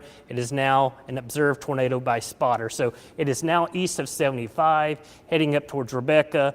Rochelle, just be in your safe place. We always say a safe place is a small interior room away from windows, away from doors. Mobile homes make for great affordable housing, but you cannot stay in a mobile home this time of year when you have these storms coming through. They offer little to no protection. So again, if you're anywhere really making your way up towards, say, southern Wilcox County, south of Rochelle, this is the area of concern. It looks like it's going to be passing just south of Crisp County. I don't want to give you the all clear yet, but Cordele, you're not included in this. Araby, you're not included in this. This is just for the extreme southeastern part of Crisp County. As you see that core of this storm just north and east of Interstate 75 right now, heading towards Rebecca. And again, if it holds together, it'll be making its way up towards Rochelle. Abbeville, just giving you a heads up, as well as Milan and Jacksonville. These are farther down the road, just giving you an idea that these storms are going to continue to show up in coverage. Again, we want to look back towards the west. We always say upstream, what's coming, what's coming? Well, we've had 3 rounds, or this is our second round of storms today. Third round is coming across central Alabama as we speak. Hey, Ryan, we also do have a new update with the tornado watch. It was now been extended into Dodge and Telfair counties. Okay. Still until 7 o'clock. Everyone else that was under the tornado watch is still under it. They added those 2 more counties for the next few hours. All right, thank you, Miranda, and we'll be updated that on our graphics, of course. And then, again, like I said, looking back towards the west in Alabama, over the last hour, these storms have gone from showers to very intense thunderstorms. These will be working their way into middle Georgia. And again, the atmosphere is prime. These are not going to weaken that much by the time they get into middle Georgia. I know you're thinking, we've had multiple rounds of rain. Shouldn't that stabilize the air, rob some of it of the energy? That's just not the case today. This is a very interesting setup, especially for June in middle Georgia. We've got a moderate risk for severe weather. That's a level 4 out of 5 levels in portions of middle Georgia. Usually you see that in the springtime severe weather season. Summertime, the severe weather season tends to wind down, but that is not the case as we continue to deal with these very strong storms working their way across middle Georgia. Again, I'll pull up that tornado watch. We got that new update coming in. Again, and as Miranda said, it's going to be for portions of Dodge County, Telfair County. We're added to that. So again, we'll likely see additional counties added as we head through the next couple of hours. But again, the atmosphere a bit more prime across South Georgia for the threat for tornadoes.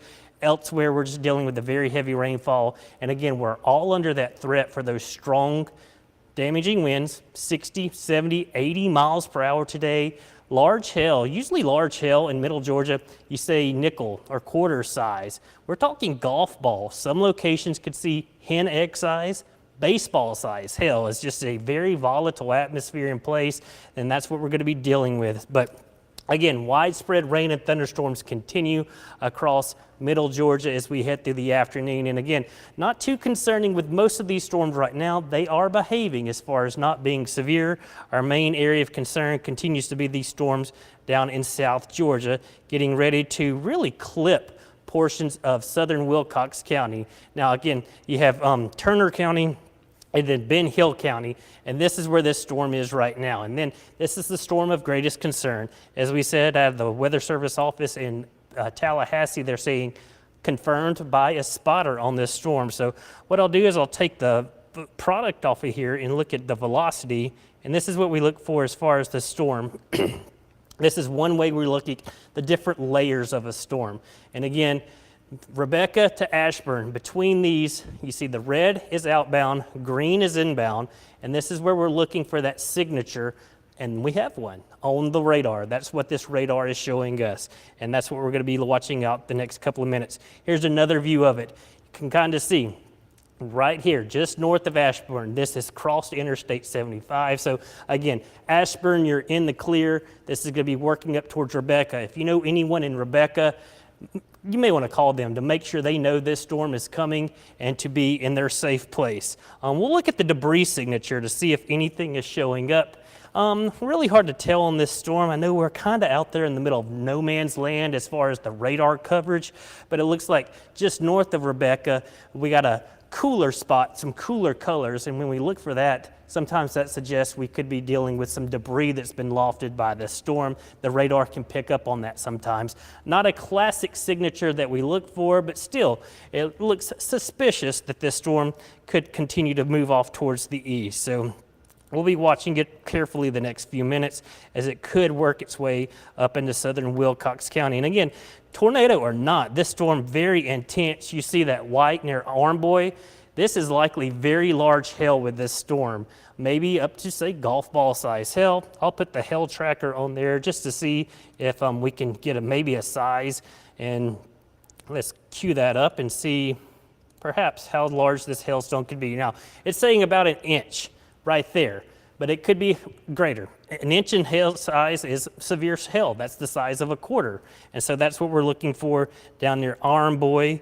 Elsewhere, a little bit smaller. So hopefully not much of a severe threat with the hail, but we are going to continue to watch this over the next couple of minutes as it's going to be getting very close to southern Wilcox County. And here's the county line. You see Double Run, and then you've got to work over to Highway 112 just north of Rebecca, where it comes up into Wilcox County. And so we're going to keep an eye on that the next couple of minutes. Miranda, remind me if you can, how long does this warning go to? So it goes into place until 4:30. So we still have about another half hour right now with the warning. Do you want me to take over and do some stuff? Yeah, if you're seeing something, go ahead, jump in. Yeah, it's team coverage. Let's get this taken care of. Exactly. So I wanted to show maybe the rainfall totals. This just updated about a minute ago with some of the rainfall totals. We now have 2 areas that have made it over 2 inches of rain just today. Byronville, almost 2.5 inches. Fort Valley now just made it over that 2-inch mark. Even Unadilla is approaching the 2 inches. So this is just the torrential downpours of rain over and over again over the same areas. Vienna and Plains, just about 1.5 inches. Find where your area is. Gray got about almost 3/4 of an inch. Dublin about 1/2 inch. Macon almost up there to 1/2 inch. And Sparta also is at about 0.3 inches. So a lot of areas have been getting hit with some heavy rains, especially for those first 3. If it continues to kind of get the storms over them for the next few hours, this could very quickly turn into a flash flood or flood event. So if you see any kind of ponding, if you're out and about tonight, it's definitely a good idea to stay inside in the first place. But if you're out on the roads and you see flooding, you always want to remember, turn around, don't drown, as it doesn't take a lot of water to kind of lose traction with your car. Even just walking through it, it could really pick you up. So I wanted to show you the models about how, as we get into the rest of tonight, what it could be looking like. So here, as we get towards 5 o'clock, we still have some storms and maybe a few of them turning severe. As we get later into the evening, we get another lull in the rain. Today we were talking about how kind of we'd have waves of storms that come through. Early this morning, we had some strong stuff, and then it cooled down about 1, 2 o'clock. We still had some rain out there, but it wasn't as intense, and then it's picking up again around 4 or 5 o'clock. As we head through the overnight hours, looks like we will have a little bit of a lull, could pick up again through the overnight hours, and then tomorrow morning again, heading out the door for work around 8 o'clock, we could get even more storms to fire up. So we're not quite done with this yet. I wouldn't let your guard down even after you go to bed tonight. Of course, you want to have a way to look at, to get warnings for the rest of tonight if they are issued for your area. So let's get you outside here now to show you what it looks like. We have our picture over downtown Macon. We do have quite a lot of some downpours coming down. You can even see the clouds, they are moving. Doesn't look like the rain is coming down too hard right now over downtown. I can see some of the sprinkles. If you look at that brick building to the left, you can kind of see some of the rain coming down. At least traffic is moving, but the roads are pretty slippery out there with all the water that we've gotten. We've got around 1/2 inch of rain so far here in Macon, but just notice those clouds, those ominous clouds moving particularly fast with all of these storms and showers that's out and around. So definitely stay weather aware for the rest of tonight, as we still could see some more severe storms with damaging winds or large hail. So also, if you are outside and you see any hail or anything, if it's safe for you, the rain has stopped, you're not under a warning, go outside and take a picture if you see any hail. Use the chime in, go to the WGXA.tv/chime in, take a picture of anything, any downed trees you see, any hail size that you have. We would love to get your pictures. It's so awesome to see them. So if you can and you see any hail and you're able to take a picture, use that website so we can use your pictures even here on TV to show you kind of what has been going on across the mid-state today with a lot of these storms, Ryan. Yeah, absolutely. And again, if it's safe, go out and take those pictures. Any damaged pictures, hail pictures, anything like that, again, make sure it is safe. And again, looking over downtown Macon, the sky, it looks quite ominous. We've had another downpour within the last few minutes here. 73 degrees, and notice that south wind at 8. That's at the surface. But you see, these clouds are moving. That means we still have a strong southerly wind, and that's fueling the atmosphere. A lot of times we'll get storms that roll through that'll take all the energy, it'll zap the atmosphere over middle Georgia. Not the case today, the setup for weather today, we got a stalled boundary in place. We got tons of Gulf moisture surging north, and we got several features riding along that boundary. And that's why we're dealing with an ominous sky, heavy rainfall, and multiple rounds of rain and storms. But again, very ominous sky here in Macon, nothing severe as we're looking east, really down along MLK Boulevard through downtown. Just, again, ominous sky, even pictures of the ominous sky. If you're out and about, you see some interesting clouds, you can send those to chime in on through our app. Again, today we're going with a weather warned day. It is 4:05 p.m. on Wednesday, June 14th. It is Flag Day, by the way, but again, today it's a severe weather day for many of us in Middle Georgia. You're watching live team coverage of the severe weather coverage from WGXA here in Macon. I'm Chief Meteorologist Ryan Stinnett, and Meteorologist Ryan Miranda is joining me. Numerous severe storms, that is the story for today. With damaging wind gusts, very large hail possible. That tornado threat has increased today, especially across South Georgia. And flash flooding will be an increasing threat over the next couple of hours. Want to really urge people, if you don't have our WGXA SkyWatch weather app, to download it now. You can scan the code on your TV, and what it does, you lose power, you can continue watching our severe weather coverage through the app, and also it has those great push notifications that will alert you when your exact location goes under a watch or warning. And again, it's another layer of protection to help you stay informed and up to date as far as the threat for strong storms. Now, getting back to the graphics, we're going to be talking about the tornado watch. Again, this goes until 7 p.m. They also did just update stuff as well. They took Crisp County out of the tornado warning, but it still is in for Wilcox County. The tornado is observed at 4:05, moving over Rebecca, or 12 miles northeast of Ashburn at 40 miles per hour. So Crisp County is out of the tornado warning right now. Okay, so that means our only county of concern right now is Wilcox County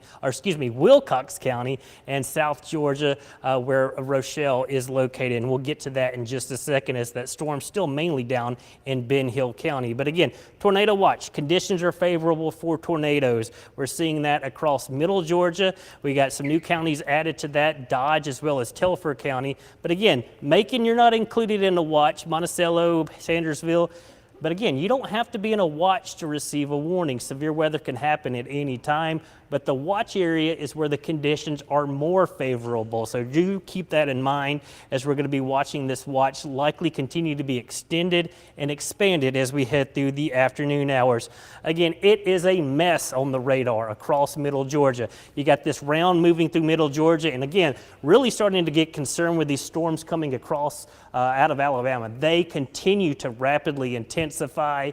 Intense lightning, very large hail, gusty winds with these storms, and they're actually picking up steam, which means they're increasing in speed, so they will likely be working their way through Middle Georgia over the next couple of hours.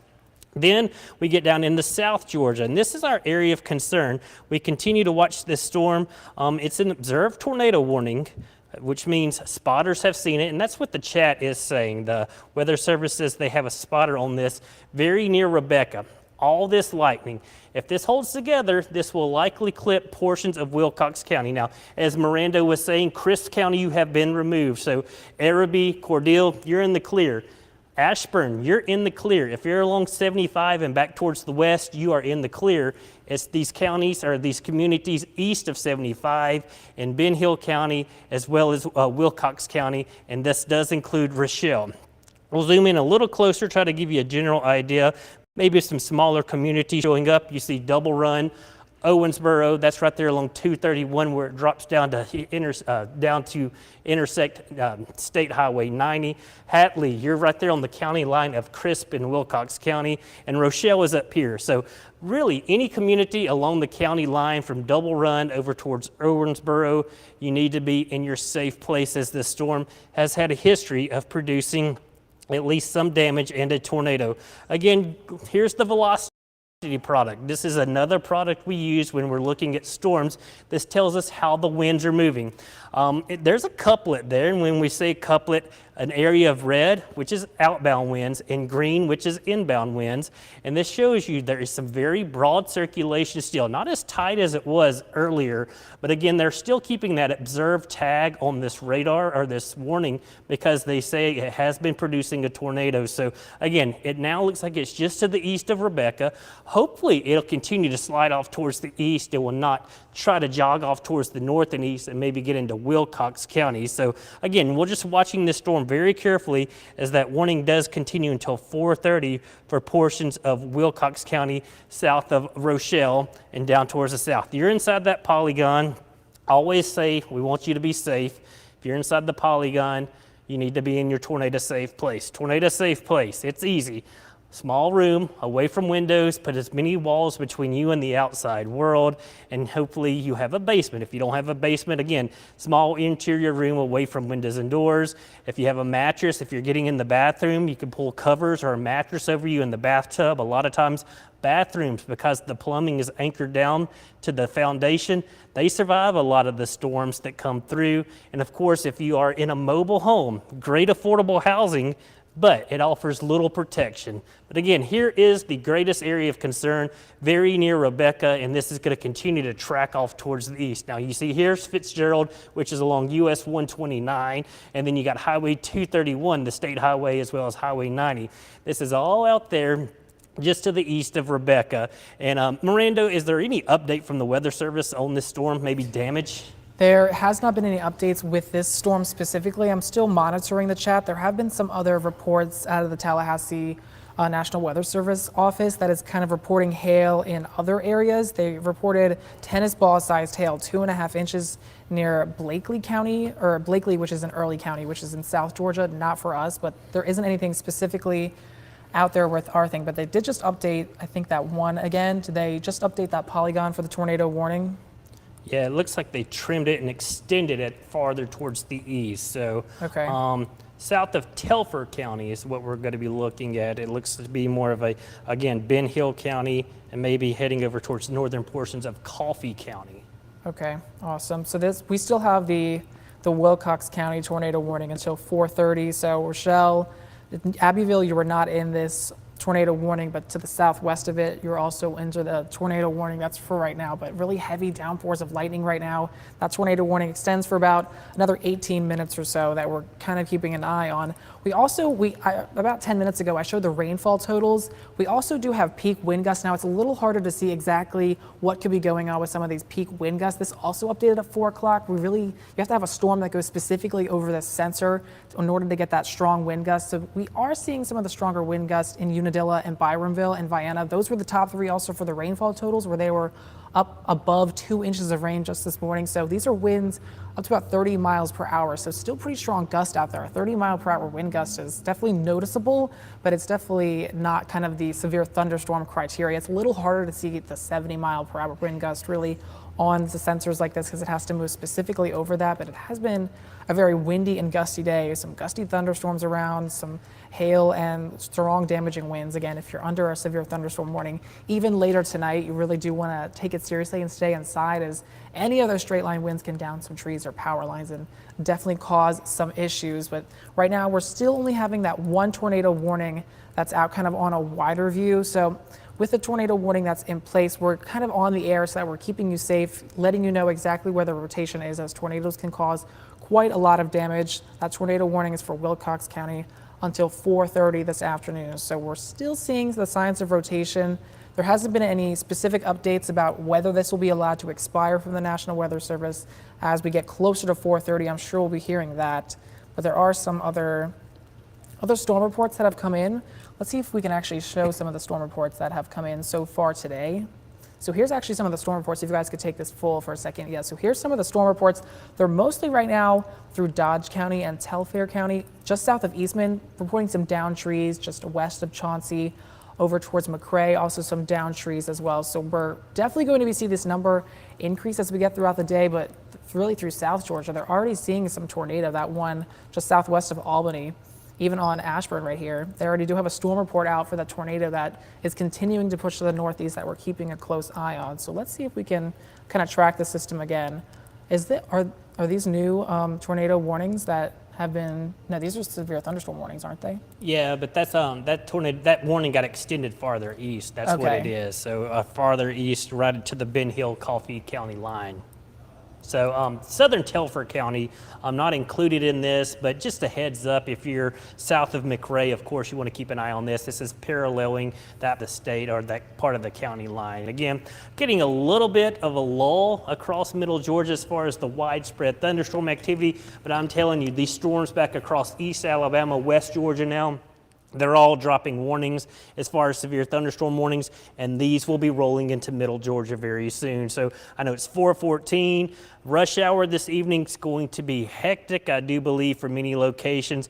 Give yourself some extra time, and today may be one of those days. If you can sneak out of the office early, you may want to do that, or you may have to stay late because we are dealing with that threat for widespread strong storms. And again, severe storms. We're talking the threat for those damaging wind gusts. 60 to 70 miles per hour is pretty common today. Could gust as high as 80, and hail is the main issue with these storms today. Been getting numerous reports of golf ball size hail. Miranda was telling us about tennis ball size hail. That will do tremendous amounts of damage. So that's why we've been concerned with this day for the past couple of days and why we went with a weather warn day for today. But again, intense storms back across Alabama. But good news is, it looks like back near the Birmingham area, they are getting a break in the activity, but additional storms are coming through. So looks like we're getting a new tornado warning for Telfair County. That's what we're going to be talking about. So we're going to continue this severe weather coverage as now that tornado warning across South Georgia has been extended over into Telfair County. So it just clips southern portions of Telfair County. And again, while they're extending this warning so far, because this is what we're calling an observed tornado, spotters have seen this on the ground, reporting that a tornado near near Ashburn is working its way off towards the east. Now here is Wilcox County. You're included in the tornado warning, and here's the southern portions of Telfair County.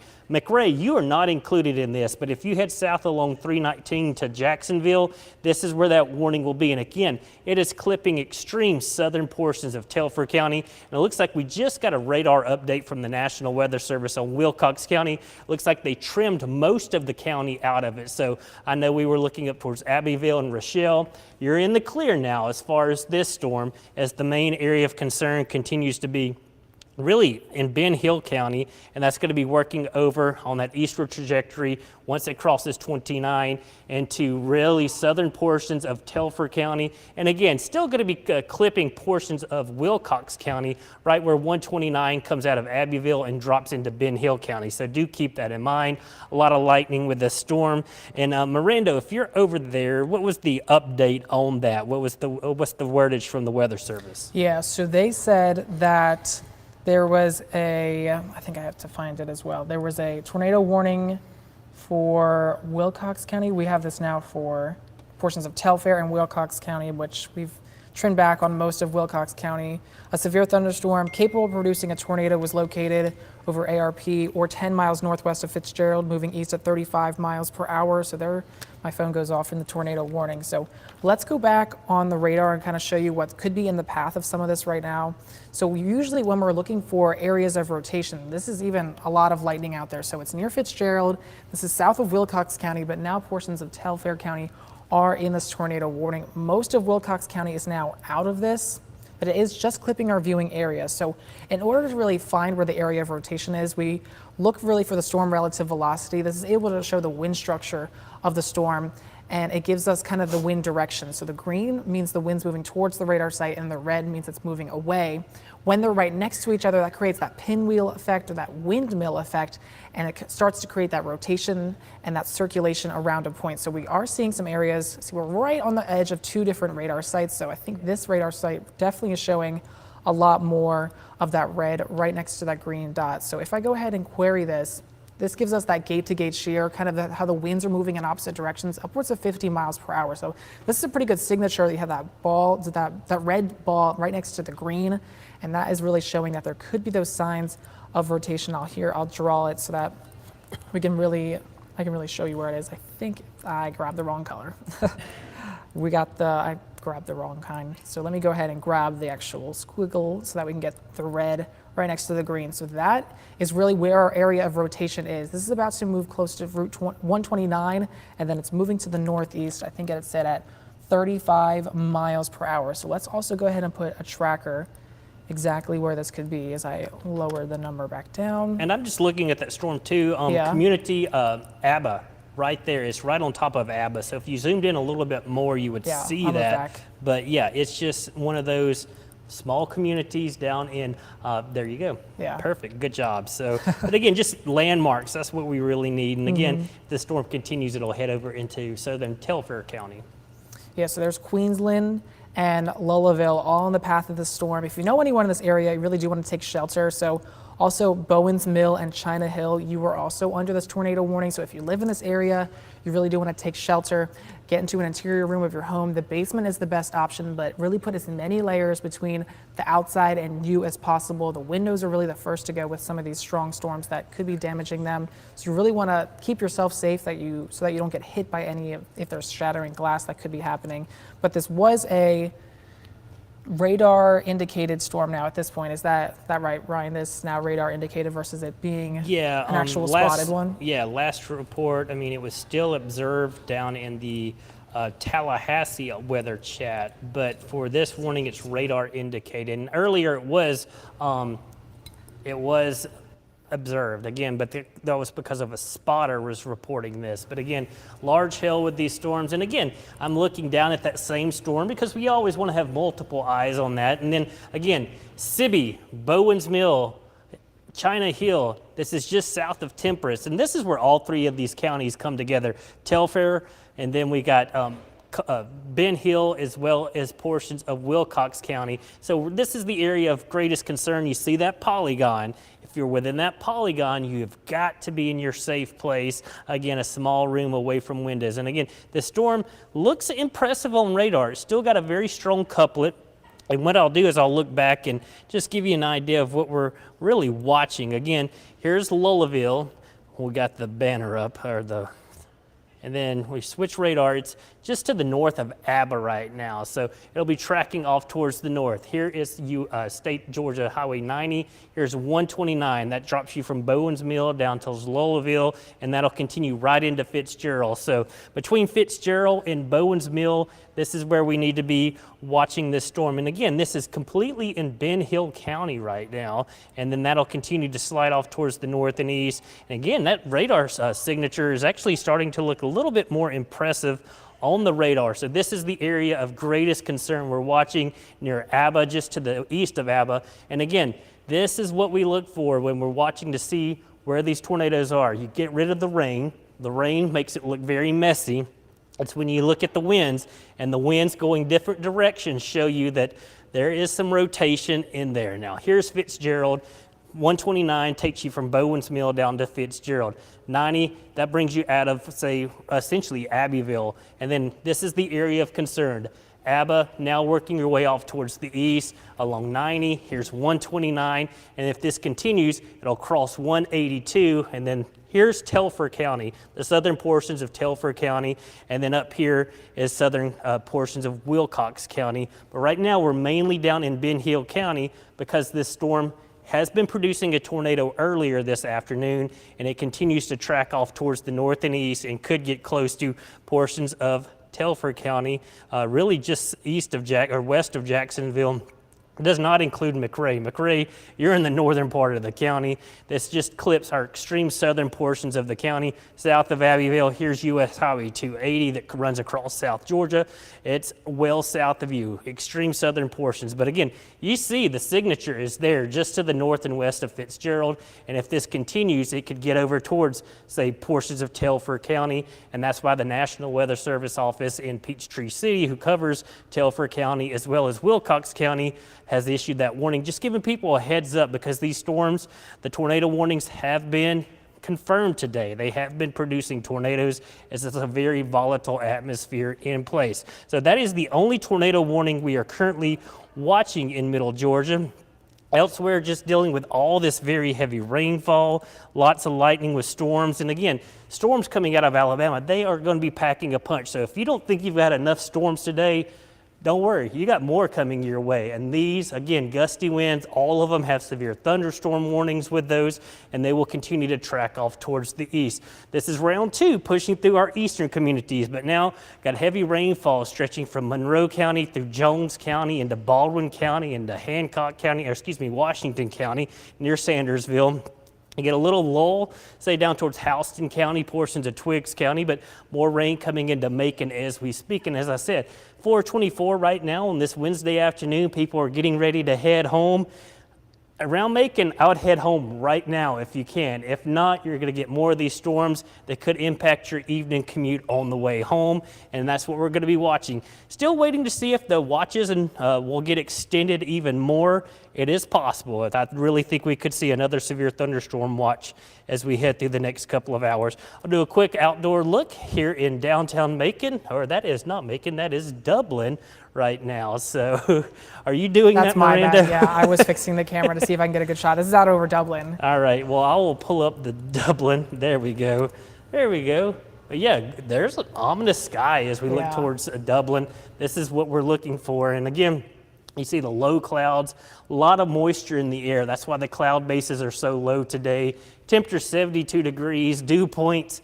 I can feel it in here. It's in the upper 60s and lower 70s. It's almost that air you can wear, and that's where we're dealing with a lot of fuel for these showers and storms. And again, nothing severe over towards Lawrence County, but again, these storms can be producing a lot of lightning. Maybe we see a few strikes of lightning. You see the base of the storm. If this was maybe a tornado warned storm at some point, you would look for maybe a tornado trying to develop, but that is not the case over in Lawrence County. Just some ominous skies across the area. And again, you can submit pictures through our chime in on our weather app. So you can do that. If you have some great pictures of clouds today, hail, or even some damage, make sure you submit them and let us know. WGXA.TV, chime in, and we'll get those on air for you. Again, make sure you're safe when you're doing it. There's no active warning in your location. Of course, down power trees and power lines can be very dangerous. So don't take your life into your own hands as far as getting us a picture, but just make sure it's safe if you are out and about with those warnings or with any damaged pictures. But again, stormy. That is the one word we can describe it. This is why we went with a weather warn day. Round 1 this morning, Miranda, you were here for that. We had a few severe thunderstorm warnings and that tornado warning, getting a break in the activity for some spots before round 2. And then round 3, here it comes across the state line. So we got several more hours of this. Hopefully we can get rid of these tornado warnings and we'll just go back to our digital platforms through the evening hours. But again, while we're on air right now, as we do have a tornado warning for portions of Telfair as well as Wilcox County. And Miranda, I'll let you look at that storm a little more for just a minute. Miranda? Yeah, I was going to back out a little bit and kind of talk about the premise with this. So as we were kind of leading up to today, we were talking about the severe storm threat and how it was pretty uncommonly high. So this area through the darkest red, that is a 4 out of 5 on the severe risk scale. That means we could be seeing those numerous severe storms begin to fire up. Even though everyone was really under it, we were expecting it to be a very active day like today, and this is why we really we're doing the team coverage. We're trying to keep everyone safe with all the severe weather that is out there. We do have the one tornado warning still in Telfair and Wilcox County until 5 o'clock. It's the very southern portions of both of those counties, but we have that weather warn day in place. And we're not done with the action. You really don't want to let your guard down yet, as a lot more severe weather likely is coming from the west and portions of Alabama. They're seeing severe thunderstorm warnings. They're beginning to cross along the GA and Alabama line, the Georgia-Alabama line, over towards Columbus right now, even still seeing some of that rain. So this is really what the wider view is like right now. We're still kind of getting the bands of rain over the next few hours. Some of these severe storms that are over towards LaGrange right now are going to continue to push eastward. If they hold together, they could still pack some pretty strong damaging winds, 50 to 60 miles per hour, or some large hail. We could get a little bit of a break again. We were really talking about how this is going to be in waves. We had that round 1 this morning. We kind of had a little break through the afternoon hours, the early afternoon, and now it's firing up once again and get that kind of next big jump. Really started at 4 o'clock all the way probably till about 6 or 7 later tonight. So this is going to pack still some heavy downpours. Still most of the action is just south of our viewing areas. Quite a few actually warnings that are out there right now. We have some of the tornado warnings that's down towards Albany and in South Georgia. Look over Leesburg. That is just an immense amount of lightning right now. They've got quite a few of the severe thunderstorm warnings. They've got a lot of lightning, some heavy downpours, lightning, hail, and also just some strong straight line winds as well. Luckily, a lot of us are just dealing with some normal thunderstorms. We are very close here in that kind of southern edge of our viewing area in Telfair and Wilcox County until 5 o'clock. I don't think anything has come out from the National Weather Service yet exactly what they're planning to do with the storm right now, but we are still watching that. They did update at 4:29. They said there is a radar indicated tornado, 1-inch hail also indicated on the radar. Okay, so they did just take out Wilcox County with the latest update they just put in. So this still could be pushing over, there goes off of the site. So this could still be pushing into Telfair County here for the next half an hour or so until this is going to be expiring. The National Weather Service wording says a severe thunderstorm capable of producing a tornado was located over Queensland or near Fitzgerald, moving at 35 miles per hour. So let's kind of dive deeper exactly where some of this rotation is and where it could be moving, even just north of Fitzgerald right now. Heavy downpours, torrential downpours, really. It's even brighter than some of the reds. Let's see what some of the radar could be indicating. The radar is indicating upwards of 24 inches of rain per hour. That could be a little inconsistent, but usually when it's over 3 inches, that's pretty substantial. That's a little interesting. What that is radar is seeing the frozen hailstones, and it's pegging off more, so it's sending in higher total. A lot of that is frozen precipitation. Right, okay, so let's look at the hail maybe then, see if there is some good hail that the radar is also indicating. So this could be this is a pretty powerful storm that is moving through right now. Let's see if we can kind of query about over an inch. So an inch is quarter-sized hail. So this could be packing some hail right now. If you live in really southern Telfair counties, you really do want to take this seriously and take shelter right now, as we still do have that tornado warning. Wilcox County has mostly been taken out of this at this point, but this is still into effect for the next half hour or so. And again, we can look with our storm relative velocity to show exactly where that rotation could be. So we are really on the edge of two radar sites right here. Notice how the colors are changing. That is because we are right on the edge of two radar sites right now. They're kind of combined with each other. So on this one specifically, we are looking for the bright greens again, right next to those bright reds, just south of Lullabille, seeing the rotation in the atmosphere with some pretty strong winds as well, even outside of the thunderstorm, that hail potential and that very frequent lightning. So it's definitely still an active day, and we still could see more of that begin to pop up over the next few hours. Can we go back out live on our Dublin camera to see what could be looking like from out there? So this is a live look out over Dublin, seeing still some of those clouds out there. It doesn't look like it's torrentially downpouring in Dublin right now, but still those clouds are very ominous, moving very quickly around. And this could be headed over towards China Hill and into south of Temperance, west of Jacksonville. Jacksonville and Telfair County, you are not included in this warning. So let me put a bit of a tracker on this as we're kind of continuing to look at this. So over the next half hour or so, really Jacksonville is the biggest kind of area, also China Hill though.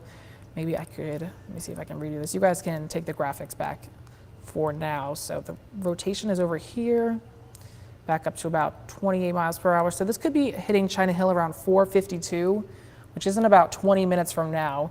The tornado warning expires at 5 o'clock. So we'll have to see how this kind of plays out. Also Bowen's Mill, just west of Jacksonville. So if you live in Jacksonville, you know anyone down there, give them a call. Tell them there's a tornado warning nearby. If you know anyone in China Hill, also give them a call and say, hey, there's a tornado warning. You should get to your safe place pretty quickly. Ryan, do you have anything else? No, I'm looking at everything you are, and also just looking at the chats just to see what's maybe coming down at us from the Atlanta area, just additional storms we're watching. Watching Tallahassee's chat too, because the storms are working in from the south. Everything seems to be behaving, and like you said, that storm down in Ben Hill County continues to be our one of greatest concern. But again, I'm going to continue to watch these storms.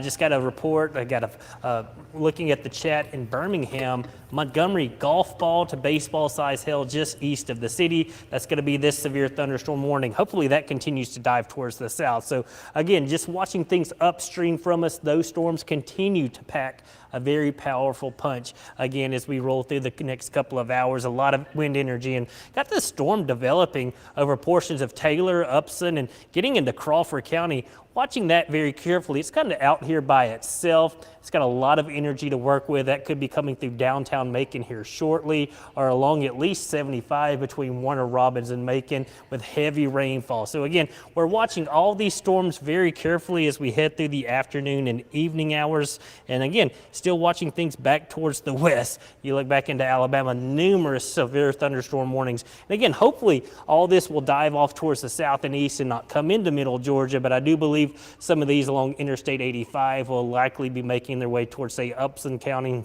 over towards Lamar County, getting into Monroe County and Macon. So we got this one storm just west of us now, more storms on the way. So again, multiple rounds of rain and thunderstorms will continue, and our area of concern continues to be down in South. I mean, just look at the amount of lightning these storms are producing. Tremendous amounts of lightning. That's showing us very intense updrafts, very intense thunderstorms, and that's why you're seeing numerous severe thunderstorm warnings, tornado warnings, as well as flash flood warnings in that part of the state. And this is that area that was highlighted in that level 4 moderate risk for severe storms today. So as of right now, it looks like it's verifying as far as the placement.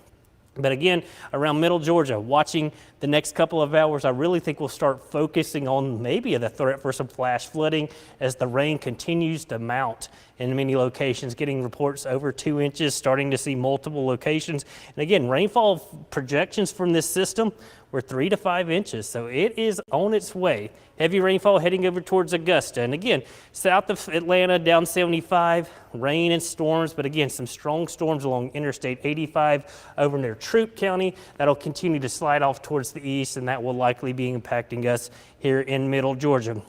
Again, we're really just waiting on an update from that storm or from the Weather Service for Telford County.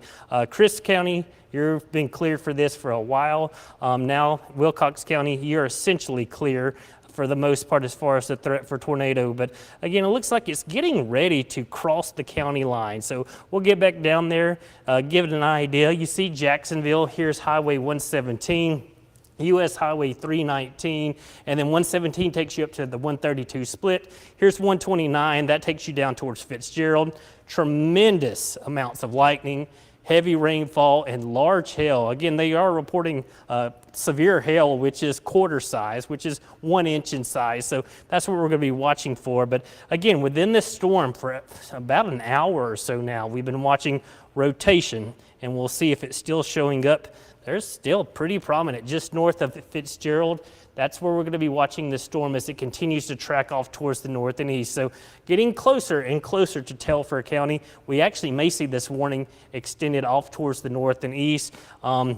I don't think it get extended as far as McRae, but just giving you a heads up, it may be extended over towards, say, Lumber City around the southern, say, quarter of Telford County. Now, here's Milan over towards Abbeville. You're going to be in the clear from this storm, but it's this area very near Fitzgerald that's going to be lifting off towards the east-northeast. So Jacksonville, you're not included in the warning right now, but I'd go ahead, start making preparations. Anyone along 319 over towards Lumber City where 23 comes in, you'll likely see some sort of a warning from this storm, as this has been a very prominent area of circulation with this storm. And again, it's radar indicated right now. We have had observed at times with this storm as spotters were reporting a tornado with this. But that is not the case right now as we continue to see it moving off towards the north and east. And again, a lot of times these storms pulse up in intensity and pulse down in intensity. So they may be dropping multiple tornadoes along their path. So do keep that in mind. It may not be a continuous tornado, but as it does, these storms will peak in intensity, produce a tornado for a few minutes, will weaken, and the tornado will fall apart. Then it'll go down the road and drop another tornado. So again, we'll be watching this very carefully as it gets closer and closer to Telford County. And again, that continues to be the only storm of concern, but additional storms, it's a mess back down towards Albany. Numerous severe thunderstorm warnings and tornado warnings.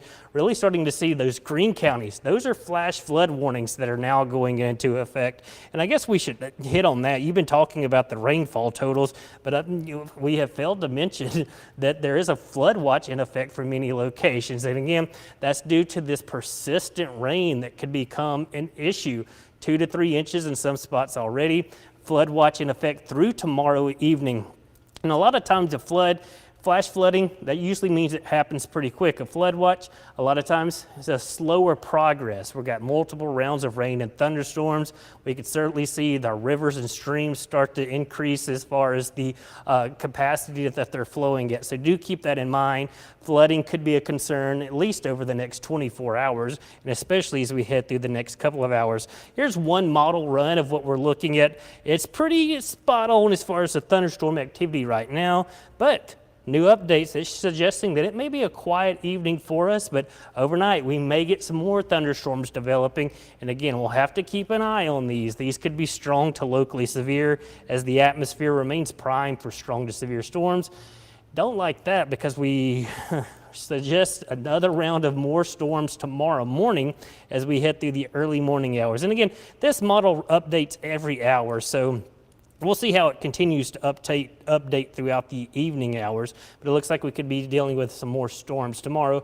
Not the intensity that we're dealing with today, so that is certainly some good news. But we'll just look at the severe weather threat for tomorrow. That is today's.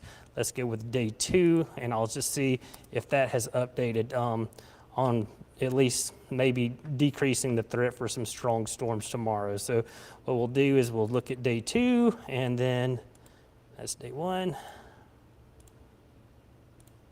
That looks much better. So tomorrow, here is the threat for at least a level 1 threat for much of middle Georgia. You got that level 2 threat closer to Interstate 10. So sure, we're going to have more storms tomorrow, but not the concern that we're going to be dealing with today. It certainly could be dealing with some strong storms, but again, that will be what we're looking for tomorrow. This evening, it continues to be widespread rain and thunderstorms, and again, that threat for tornadoes across Telfair County is the one we're going to be watching very carefully, and additional strong storms coming into West Georgia. These will be making their way into Middle Georgia over the next couple of hours. Miranda, you got something?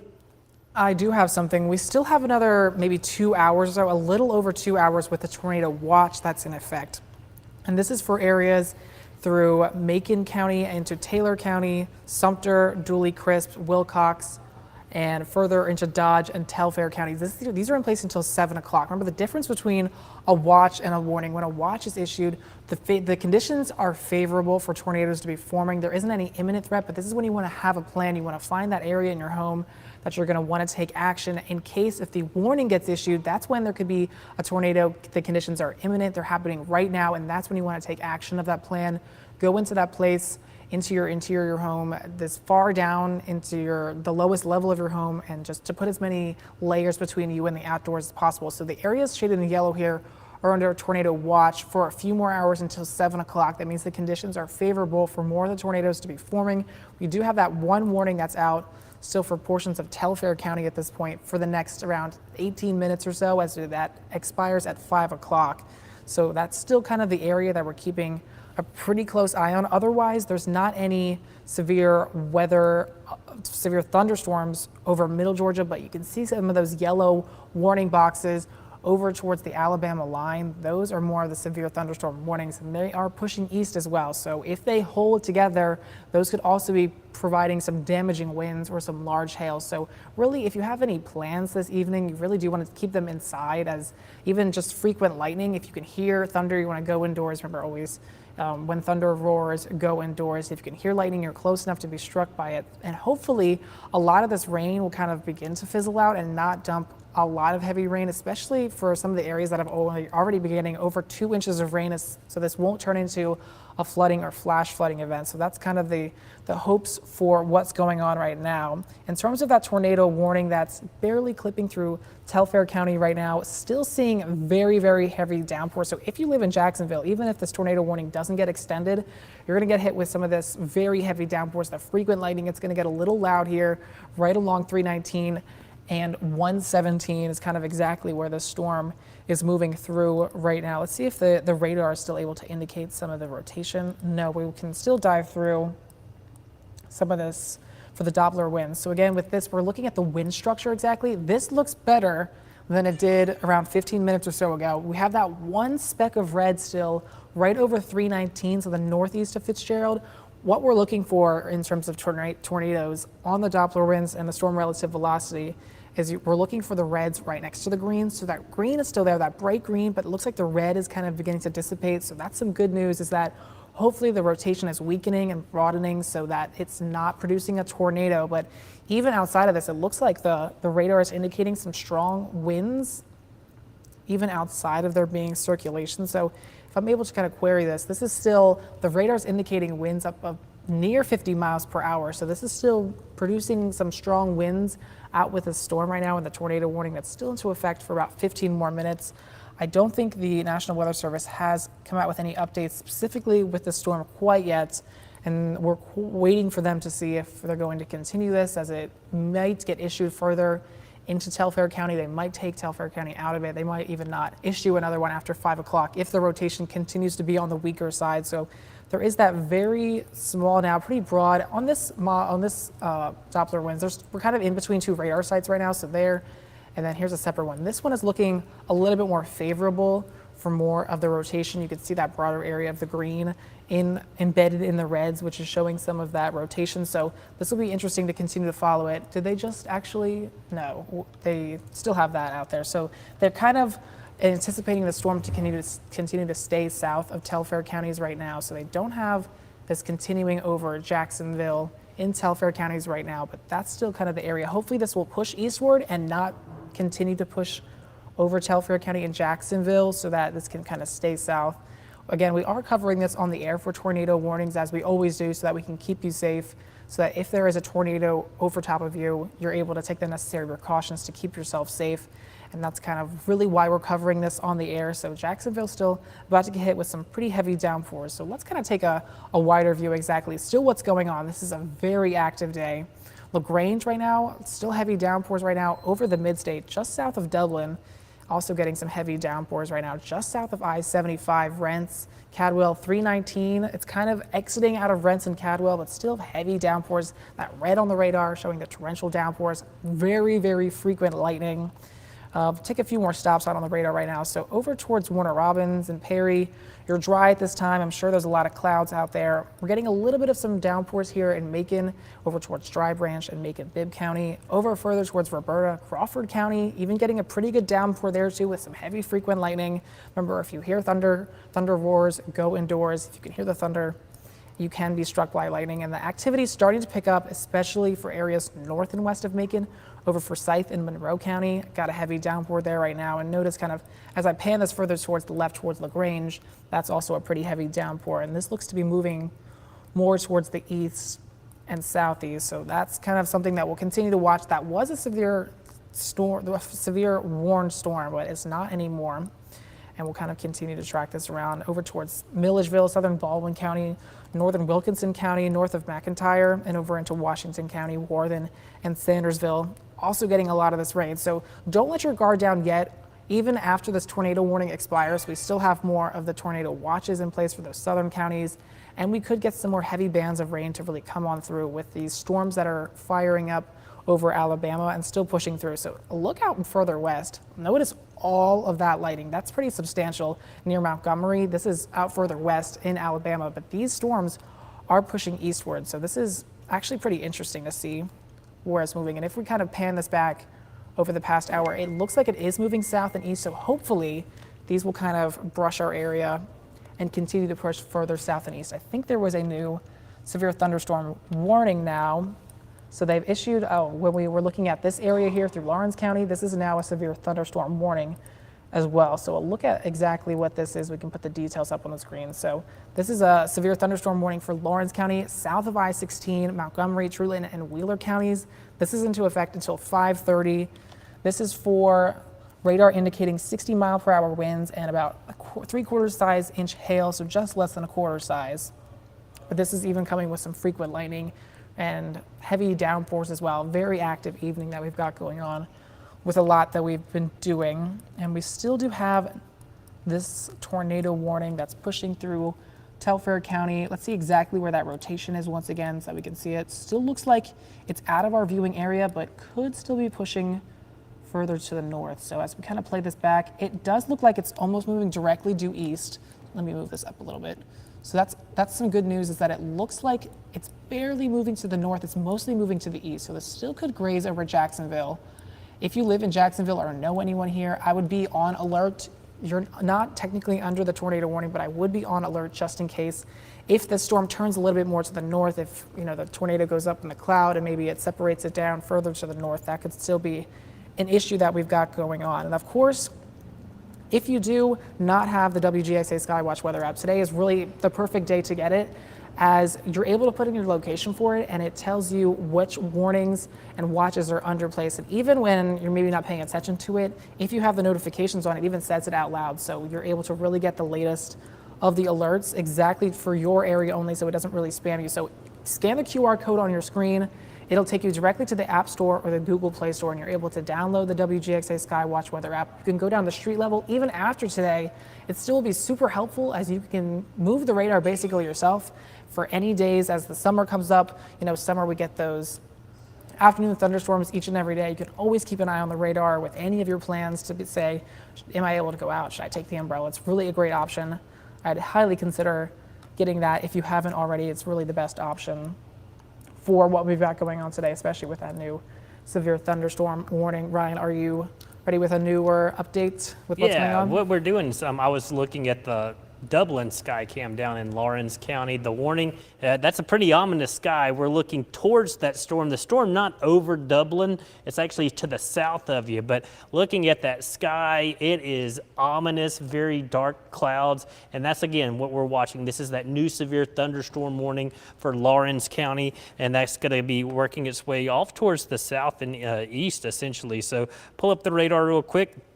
Doing a great job over there, diagnosing everything. And again, here is that storm we're going to be talking about, essentially working its way through southern Lawrence County and then working over towards portions of Johnson County, or not Johnson County, but Trutland County, again, near Soperton. So this is that storm we're watching very carefully. Large hail, damaging winds with the storm. It is just now coming across 319. It's heading towards 19. And again, you're going to be heading towards Soperton here very shortly over the next couple of minutes. Dublin, you are just to the north of here, so this is where our camera is, and if that's where we're going to be looking off towards the south, and that's where we're seeing that most intense looking and most ominous looking sky. Again, this is that thunderstorm. In Dublin, it looks like the sun is popped back out. We got pockets of sunshine across portions of Lawrence County as well as Trutland County, but overall we continue to watch this thunderstorm ominous sky. We always want to see if maybe by chance we can see anything showing up. It's a severe thunderstorm, which means winds and hail are the main concern, but again, if you're looking from Dublin off towards the south, it's a very ominous sky. And again, it's just been one of those days. Widespread rain and thunderstorms continue across much of middle Georgia. We're going to continue to watch these storms coming off of Interstate 85. Good news is the warnings are not being extended, so that is certainly some great news, but these storms could pack a punch. They're getting into Upson County now, Lamar County, Monroe County, going to be a wet go of it. Over the next hour or so, Macon, this is going to be coming through Macon-Bibb County, as well as Crawford County, Peach County, down towards Warner-Robins. Again, nothing severe, but it is going to be very heavy rainfall, gusty winds, and it's going to make for a very messy evening commute. Our severe storms right now continue to be across southern portions of the viewing area. Got the severe thunderstorm warning again for Lawrence County and Trutland County, as well as portions of Wheeler and Montgomery County. Again, main concern is going to be damaging wind gusts, maybe up to 70 miles per hour, and large hail. And then we continue to look down towards the south. We got several tornado warnings still for extreme southern Telfair County, but that storm looks like it's kind of just paralleling the county line. So we'll be watching this as it continues to slide through Ben Hill County and then over towards Coffee County. But McRae, this storm is south of you. The storm in McRae is not too concerning as far as the severe weather threat. And then we have additional strong storms back across southwest Georgia. And then continuing back into Alabama, these storms are just lined up. And again, all these are severe thunderstorm Winds 70 miles per hour, golf ball, tennis ball size hail being reported in these storms. So these storms are verifying, and these will continue to slide off towards the east the next couple of hours. And again, middle Georgia, a wet go of it. Storms coming out of Crawford County right now. That's going to be dropping into Peach County and then down into Houston County. And then if you're coming south out of Atlanta, you may want to take a little while. Just wait a little while. Let these storms continue to push off towards the south and east. And it looks like we finally get a break coming into, say, the Interstate 20 corridor. But this activity is going to continue to push off towards the south and east. Anywhere within these storms, you can expect those gusty winds, frequent lightning, and very heavy rainfall. And again, some of these storms have been going severe. We got the severe thunderstorm warning for Lawrence County right now, south of Dublin. Winds perhaps up to 60 miles per hour, as well as 70. There's that tornado warning for Telfair County. Again, Ben Hill County is down in the Tallahassee warning area. There we go. And Telfair County is in the Atlanta area. So again, this county line, you just have to watch things very carefully. Strong storms coming through Cordele, not currently warned.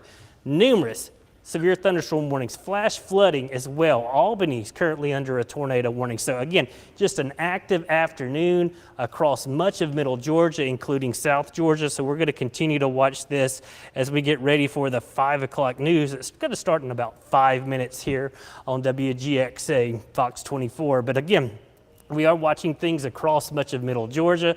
More rain and storms heading towards Warner Robins. And these persistent rain thunderstorm combinations are making for some very heavy rainfall totals, and we're seeing those add up. And for more on that, let's go over to meteorologist Ryan Miranda with a chance for some flooding.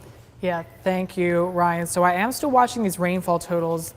However, the Storm Prediction Center just gave out some new wording with the severe weather threat continuing for those areas under the tornado watch, the threat for very large hail, significant damaging winds. Mainly their main area they're keeping an eye on is central Alabama and southwest Georgia. So that's some good news, is that they're not keeping a specific eye on our area. But look at this, at the rainfall totals. These are about to update at 5 o'clock here. So if you find your area that you're watching on, and watch the number change here as we get over the next few minutes. However, these are not going to change for about 5 more minutes. If you don't see your area on here, you haven't gotten quite enough rain yet. It really tracks the top 20 rainfall totals. But notice Byronville, Fort Valley, and Unadilla have already gotten just about 2 inches of rain so far today. And with even more storms coming through, this could turn into a flash flooding or flooding event pretty quickly, which is pretty dangerous, especially if you're out driving and you find any ponding on the roads. Remember, you always want to turn around, don't drown. It doesn't take a lot of water to really lose that traction with your car, and then you could be stuck there or not able to move or even have an accident. So it's very, very particular. And of course, if you are driving and it is torrentially downpouring and you want to pull over, especially if you're on the highway, you want to try to pull off on an exit ramp instead of pulling off exactly off the highway, whether so it's more safer so the cars aren't really zooming by you. So if you can get off at an exit ramp and then pull over, that's really the safest option. And you really also never really want to park underneath any overpasses, especially if there's hail, because that's hard for the drivers to see that's coming through. And if you're parked under the overpass, a car could hit you. So really the best option, of course, is to pull over. So this is a live lookout over Dublin right now. There's a severe thunderstorm warning that is south of Dublin right now. It doesn't look like it's raining over Dublin at this exact moment, but you can see those clouds are moving very quickly in the sky. And we still do have the severe thunderstorm warning that's in portions of Lawrence County, moving into Treutlen and Montgomery County and Wheeler County as well. This is in effect until 5:30. So frequent lightning here, potential for damaging winds. If you're under any severe thunderstorm warnings, really for the rest of the evening, you really do want to take them seriously, as even with the wet roads and the rain, we could still see some damaging winds or some isolated hailstorms. Ryan, I will toss it back over to you. All right, thank you very much, Miranda. Again, just getting ready. The news crew is scrambling to get ready for the 5 o'clock news. That's always some great news. But again, looking down in Dublin, that's that severe thunderstorm warning we're keeping an eye on. 73 degrees, not for Dublin. This is actually southern portions of Lawrence County, and that'll continue to be heading essentially parallel to 16 over towards Treutlen County, as well as Wheeler County and into Montgomery County. So We're watching that right now, and then again the radar continues to be very active with multiple rounds of rain and thunderstorms across middle Georgia. Again, still watching these storms coming out of Alabama. Hopefully those will continue to dive off towards the south and will get out of our viewing area. Middle Georgia just going to be a wet and stormy next couple of hours. This looks to be the back edge of the band coming through LaGrange as we speak. That stretches up towards Butts County, and then that'll continue to slide off towards the south and east. Again, there's that warning for essentially portions of Lawrence County, really getting out of Lawrence County, and still that sliver of portions of Telfair County near Jacksonville is where that tornado warning is, but it looks like that storm's going to stay mainly down in Ben Hill County. So getting ready to start the 5 o'clock news. We're going to be pushing you over to, and on ABC, you're going to be going back to regular programming. But of course, we're going to be sticking with our news and severe weather coverage on Fox 24. So as we get ready, we're going to start the 5 o'clock news now. And we have started that 5 o'clock news. We're going to be talking about rain and storms. Again, it's an active afternoon across much of middle Georgia. Heavy rainfall for many of us. We are watching the severe thunderstorm warning for Lawrence County over to Treutlen County. That'll be continuing over towards Soperton. Currently severe thunderstorm winds 60 to 75 miles per hour, possibly. Large hail is a concern. Getting north of Macon, back across middle Georgia, we're going to be talking about strong thunderstorms dropping off towards the south and east. Butts County, stretching back through Lamar County and then Upson County. These storms continue to drop off towards the south, and then the strongest storms back really off towards the north and west, getting into Sly County, Sumter County, and Macon County. More thunderstorms, more heavy rainfall, and it's just a mess across South Georgia, getting down towards Albany. Numerous severe thunderstorm warnings. As far as Telfair County, that tornado warning has been allowed to expire, so our only active warning is currently for Lawrence County, and that's what we're going to be watching. We're going to keep an eye on this, and right now we're going to toss it back to the news department for Greg and Amanda. All right, thank you, Ryan. And take a look at your screen. Severe weather out of Alabama today from Bradley Bedwell, showing a possible tornado in Abbeville, part of the same storm system that we're seeing right now here in middle Georgia. Are you seeing severe weather near you? Well, if it's safe to do so, take photos and videos and send them to us. We would love to see what is going on in your area. Just head to WGXA.tv/chime in to send them in to our way. Now is a great time to download the WGXA weather app. It's free in your smart devices app store. Just look for it, and it keeps you up to date on everything you need to know. Good evening, Middle Georgia. I'm Amanda Peralta. And I'm Greg Lloyd. Thanks for watching WGXA News at 5. Macon-Bibb County has filed an emergency motion in Superior Court to shut down one local convenience store after seeing a spike in crime around the area. Our Gloria Ruth Finney live in the studio. WGXA asked Mayor Miller for more about who's responsible for the crime.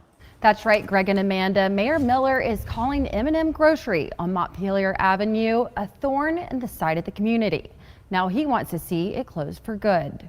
The mayor says the store owners are in violation of conditions of a 2022 court order after becoming a threat to public safety. He says for a while the crime rate around the store dropped, but since this past March, orders haven't been followed and the crime is back.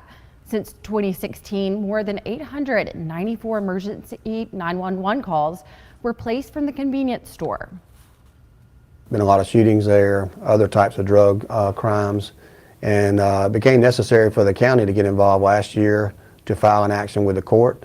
The place was shut down for a while. Crime went down dramatically. It reopened under restrictions, and while the restrictions were in place and they were followed properly, crime continued to decrease, and we didn't have a lot of shootings going on there. In the last several months, the order has not been followed.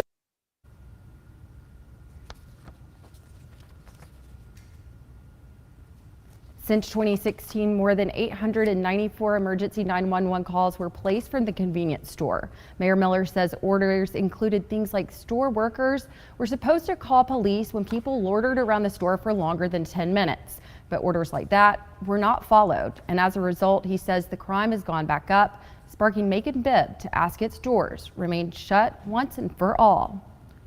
A hearing is scheduled for next Thursday, and a judge has recently modified the original order to require the store to close at 8 instead of 11. And the Bibb County Sheriff's Office will be notifying M&M Grocery that its alcohol license is immediately revoked for up to 90 days. Reporting live in the studio, Gloria Ruth Finney, WGXA News. And a Macon man loses his life after a wreck on Lower Thomaston. Bibb County deputies say the 50-year-old driver left the roadway near the Mosley-Dixon Road intersection and hit a utility pole just before 1 this afternoon. The driver was taken to the hospital where he died from his injuries. A look at what happened here. A structure fire this morning on Pionona Avenue. The Macon-Bibb Fire Department says when they arrived on scene just after 9:30, there was heavy smoke coming from the building. Crews were able to quickly put out those flames. They say no one was in the building and no injuries were reported. Tonight, the cause of that fire remains under investigation, but officials say that it appears to be accidental. A proposed rock quarry in Crawford County is minding up some hard feelings for those living near the projected site. Irina Plunkett caught up with them and lists their concerns of why they believe this could be the start of a rocky road in Crawford County. Speckled throughout Crawford County, you'll see the signs of residents put in between a rock and a hard place. There's not near enough positive to overcome the negative that's going to be on our back door every day, day and night, 365 days a year. I just don't want it. With a recent special exemption for a granite rock quarry to be built in Crawford County, residents are banding together to take a firm stance against the project. Just 1 day after Rob Geralds broke ground on his home, he heard what he calls bad news. If we'd have seen this coming, if we'd have known about it prior to the purchase of the property, we wouldn't have purchased it.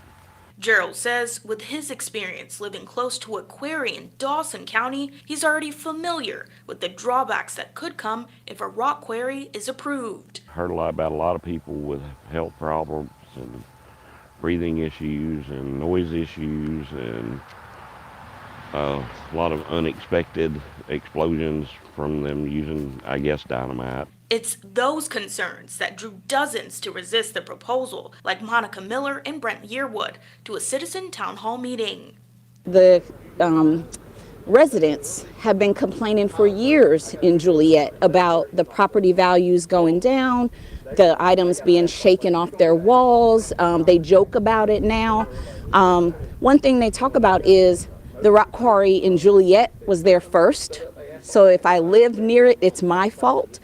And telling us to fight it now. Brent Yearwood says he also speaks from experience. As a third-generation contractor, he believes the pollutants could pose health concerns. There's warnings and labels on every ticket you get from every rock quarry that show that they can possibly cause cancer and other health effects. It's that uneasiness that Gerald says should draw the attention of planning and zoning to stop the quarry before it's too late. This county don't have a grocery store, you know, a real grocery store. Listen to your people, because sometimes they're right. Most of the time they're right.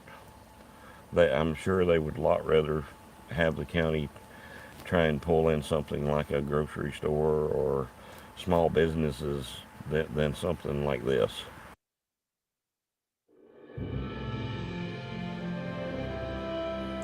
Students, staff, and community members are remembering the legacy of a Macon charter school founder. The founder of Souris Charter Academy recently passed away. Brianna Cook was at his memorial service today and brings us the memories shared. Greg and Amanda, his loved ones, expressed the importance of the legacy that he built. You walked into this building on Major Albert Rogers' legacy. You're sitting in these chairs on Major Albert Rogers' legacy. Major Albert Rogers' life was celebrated today at his funeral. Rogers was a Macon native, served in the Air Force for 30 years, and founded the Souris Academy Charter School in 2016. His friends, family, and colleagues gathered to remember all the things he accomplished in his life. Pastor Tony Loden says Rogers opened the school due to wanting to help his community. Major came to me one day and said, "Tony, I'm tired of our kids going to jail. I'm tired of our children standing up in church on Easter and can't read the Easter script. See, I'm tired of seeing black on black crimes in this city. I want to open up a school. Before opening the school, Rogers' love for aviation led him to serve as a volunteer for more than 20 years at the Museum of Aviation. Melissa Spalding, Director of Education at the Museum of Aviation, says Rogers was a volunteer no one could ever forget. But he greeted everybody with the same hearty smile, and he would say, "Welcome to Mr. Rogers' neighborhood." Albert made everyone laugh. His dream of STEM and educating the youth successfully created the Cyrus Academy, a school with a mission that states Cyrus Academy will soar in our flight to excellence, flying towards our vision and executing our mission every day. Dr. Gail Fowler, superintendent of Cyrus Academy, says Rogers truly wanted to help craft young minds of the future with STEM. He was a teacher. He was passionate about technology. He came in the school and worked with the scholars hands-on every day. He also was a robotics instructor. She says although Major Albert Rogers is no longer here, his academy, his legacy, and his vision will continue to soar on. His legacy is not complete, so it is going to be our job who remain here to ensure that his legacy be completed. Albert Rogers was 79 years old when he passed, and WGXA News sends our condolences to his family. Reporting live in studio, Brianna Cook, WGXA News.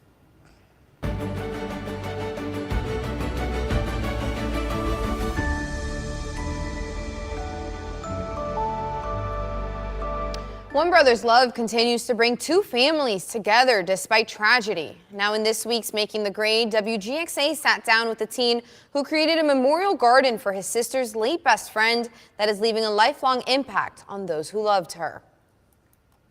14-year-old Joshua Craddock is a rising sophomore at Georgia Military College and a Boy Scout. To earn the highest ranking within the program and complete his Eagle project, he decided to make a memorial garden in honor of Kaylin K.K. Johnson. She was his sister Megan's best friend before passing away due to complications with cerebral palsy and epilepsy. My sister was super close, so she was very special to Megan, and they had a really nice friendship. With the help of different organizations and donations, Joshua raised about $7,500 for the garden in about a year and a half. He says the garden took about 6 months to complete, and he says the garden was special to him because of what Kaylin meant to his sister. They were meant to be friends. Megan and Kaylin were friends for about 6 years and went through elementary school together prior to Kaylin's passing. Megan describes her late best friend as happy and non-judgmental and says the garden has become a special place for her to spend time in. It makes me feel like she's close to me, so it's just like I can be near her. I can be myself again. Joshua was careful that the details of the garden would accurately tell Kaylin's story and added symbolic figures like specific guardrails and umbrellas. The green is cerebral palsy and the purple is for epilepsy. There are murals in the ground near the sitting areas that were designed in honor of Kaylin to allow those in the garden to remember her as more than just a victim of chronic diseases. Kaylin's father, Dario Johnson, was brought to tears as he remembered his daughter while sitting in the area that was created in her memory, and he described it in one word. Peaceful, like she's still here. I can feel her now. He says his gratitude for the Craddock family is far more than he could express, and Joshua says his favorite moment of building the garden was seeing the Johnsons' faces as they entered the garden and stood in the space that was symbolic of their daughter. It's special because I did something that makes them happy and brings back memories. Could the charges against former President Trump be political? After the break, we'll take a look at why that's the argument his lawyers are likely to make.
We continue our weather-worn day across middle Georgia as we're having very active weather, several severe thunderstorm warnings and a couple of tornado warnings we've been covering for you this evening across middle Georgia. Right now, looking in Dublin, a very ominous sky. This storm just south of Dublin, this is a severe thunderstorm warning for Lawrence County. This is pushing away from Dublin, so that's certainly some great news. But temperature 75 degrees, and we're seeing a lot of images like this across the southeast today with a very volatile air mass in place. Tornado watch, it's in effect for much of our southwestern communities and counties, as well as Taylor, Macon, Sly County, down towards Dooley County, Crisp County, Sumter County. That was extended over into Dodge and Telfair County, and of course Wilcox County. That goes until 7 p.m. We may see another watch or some counties added to this over the next couple of hours, but for the most part, in and around a tornado watch just means conditions are favorable. Now let's get to the radar. Very, very active across middle Georgia. Macon, north side of town, here comes that next round of rain and storms, and that stretches back through Upson County, and this will be making its way through middle Georgia. Heavy rainfall, gusty winds, nothing severe right now, but would not be surprised to see maybe a warning get thrown out on some of these storms. Our only warning right now is this one down in southern portions of Lawrence, Montgomery, Treutlen, and Wheeler County. It's really just south of Soperton right now as it continues to track off towards the east, north of Mount Vernon. This is where we're seeing heavy rainfall, gusty winds, and hail up to an inch in size. That's quarter size, and that is severe. So again, looking back off towards the north and west, we're going to kind of play it by ear as we head through the next couple of hours. Getting a break in the activity back towards the north and west, that's certainly some great news, but we're going to be talking about the chance for some stronger storms over the next couple of hours. Little technical difficulties right there, but again, these storms continue to drop off towards the south. Strongest storms right now are across southwest Georgia, coming out of Alabama. This is Barber County over towards really South Georgia, Americus, Sumter County. These will be clipping you. A lot of lightning, very heavy rainfall, and we'll continue to track those storms. Getting a little break around, say, Eastman County, as well as Eastman County, the city of Eastman, Cochran in Bleckley County. Watching the storm in Peach County. It's got a strong core on it. That means it could possibly have some large hail with it coming across Warner Robins as well as Bonaire. So do keep that in mind. 75, not a pleasant commute this evening across middle Georgia. And then back up into Washington County and Hancock County, Sandersville. Very heavy rainfall, a lot of lightning and thunder with some of these storms. That stretches back towards Gray as well as Forsyth. So what you see is what you get across middle Georgia. We're going to continue to watch additional storms back off towards the west. But again, the general track of these continues to be off towards the south and east and not off towards the east. So that is certainly some great news, and we'll be watching that over the next couple of hours. Hour by hour forecast as we head through the evening. The worst of the weather looks like it'll be down in the South Georgia through the evening hours. It looks like we'll get a break, maybe not as early as 7 or 8 o'clock. It may be a little later, but we'll keep an eye on that. And then as we look through the overnight hours, looks like we'll be calm, but tomorrow more rain and storms are certainly possible. We do have a level 1 threat for middle Georgia tomorrow, as additional rounds of rain and storms are certainly possible. Heavy rainfall today and tomorrow. Flood watch continues through tomorrow evening. We could see an additional 3 to 4 inches in spots, and that could lead to that flooding. Your 10-day forecast, again, strong storms tomorrow, but not like today. I think the coverage will be less in coverage. Mainly sunny tomorrow, but partly cloudy and hot as we roll through the weekend. And your Harrison's Body Shop fishing game forecast looks to peak near excellent tomorrow at 12:20 p.m.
Former President Trump's campaign says they raised more than $2 million Tuesday night following his arraignment. While his political popularity is holding up since the news of the indictment, the strength of his legal defense is under scrutiny. Atra El-Nashar reports. Fresh off his arraignment in federal court, former President Trump laying out his defense in the court of public opinion. Trump's main argument is the Presidential Records Act gives him the right to possess these documents that, according to the indictment, included information on U.S. nuclear programs and vulnerabilities of the U.S. and its allies to military attack. Whatever documents the president decides to take with him, he has the right to do so. Former U.S. Attorney John Fishwick says that'll be a tough argument to win in court because the Presidential Records Act says the legal custody of presidential records are automatically transferred to the archives as soon as the president leaves office. And certainly all of these documents dealing with, war plans, what the government's going to do as relates to our national security, none of those could ever be viewed as personal papers. The Presidential Records Act also requires that the president and his staff take all practical steps to file personal records separately from presidential records, something Trump says he did not complete. I hadn't had a chance to go through all the boxes. It's a long, tedious job. I'm sure former President Trump's lawyers flinch every time he talks about the specifics of the documents. That comment last night has the potential for the prosecutors to say, well, that's inconsistent with what you did. Within his party, Trump's arguments appear to be working. Never before have the two standards of justice in our country been more starkly revealed. 81% of Republicans say politics are driving the case, according to a Reuters Ipsos poll. Florida Congressman Matt Gaetz asking Attorney General Merrick Garland to provide information about any communication he's had with Special Counsel Jack Smith and details of Smith's staff. Gaetz pointing to campaign finance data showing one of the prosecutors, Karen Gilbert, has given to Democratic causes. I am concerned about the bias on Jack Smith's team, and that's why I believe it should be defunded. Garland made some rare public comments about the special counsel on Wednesday, telling reporters Smith is a veteran career prosecutor who's assembled a talented team committed to integrity and the rule of law. In Washington, I'm Atra El-Nashar. Good afternoon, everyone. I'm Gary Thigpen. I'm here again today at the Bibb County Animal Services, and I'm joined again today with Elvin and Audrey. And you see, we've got someone full of energy we want to talk to you about today. Who is this, Elvin? Well, this is Ivy. She's about 11 months old. She's a black brindle unknown mix, and she's about 47 pounds. Very high energy, but very, very sweet. Dog friendly, people friendly. She just loves everybody. And you heard very young, about 11 months old. And what breed again did you say, Elvin? It's an unknown mix. Unknown. Most likely some kind of lab pit mix. But yeah, she's just a very sweet girl. She is a sweet girl. You can see that. She loves attention. She loves to be rubbed. She also can have energy at times. You saw her jump on me. So listen, if you want a very sweet someone to join your addition to the family, Alvin, how would they go about adopting them? They can go ahead and give me a call at 478-972-4975, and they could also reach us through Facebook. All right, let's go ahead and take care of that today and find her a good home. And thank you so much again, Elvin and Audrey.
Sizzling summer heat wave is settling in the South. How leaders in Texas are helping those in need to keep cool.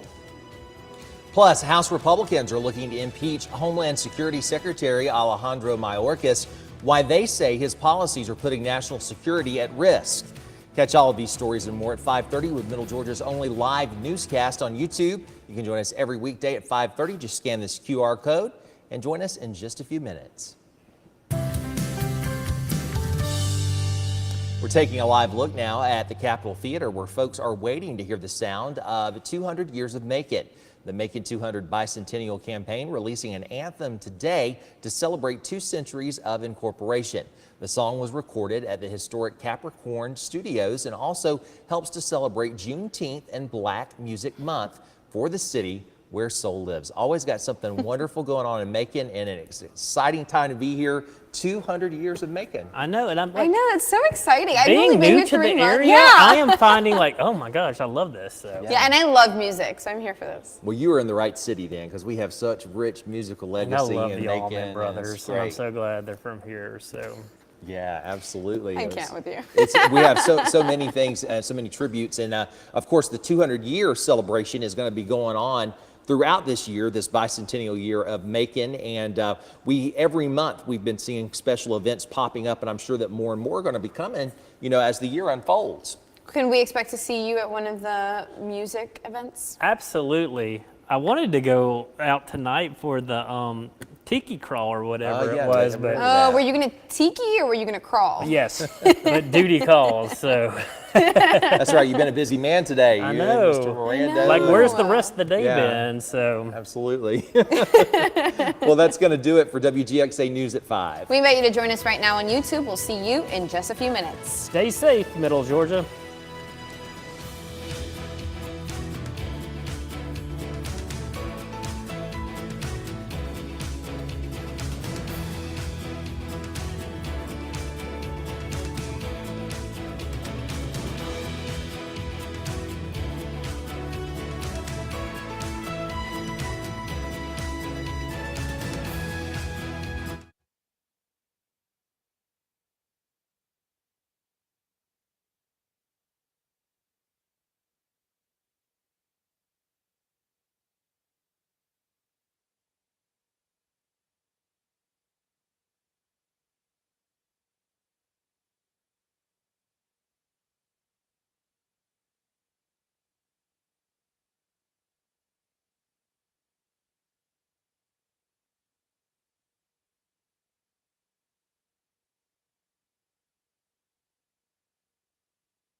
Live from downtown Macon, this is WGXA News live on YouTube. Good evening, Middle Georgia. I'm Amanda Peralta. I'm Greg Lloyd. Amanda and I thank you for watching WGXA News at 5:30.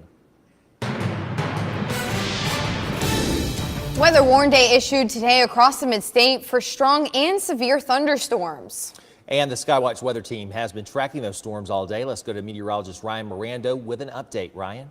Yeah, Greg, Amanda, we have been continuing to watch some of the storms throughout the day today. It's been a pretty active one for us, and we do want to switch over to the Weather 2 system in the back for showing exactly for some of the radar that is out there right now. So here we got going on a lot of thunderstorms out there today. We do have one severe warned storm at this point, but a lot of us are getting hit with the heavy downpours, frequent lightning strike. This is the one severe thunderstorm warning that's out for portions of Houston and Twiggs County for the next half hour until 6 o'clock. This is packing heavy downpours, strong damaging winds up to 60 miles per hour, and potentially even quarter size hail that the radar is indicating. A little farther north, getting a lot of rain still over Jones County, southern Monroe County, and down over towards into Washington County. Sandersville also getting hit with some of this heavy downpour, that dark red that's out there on the radar.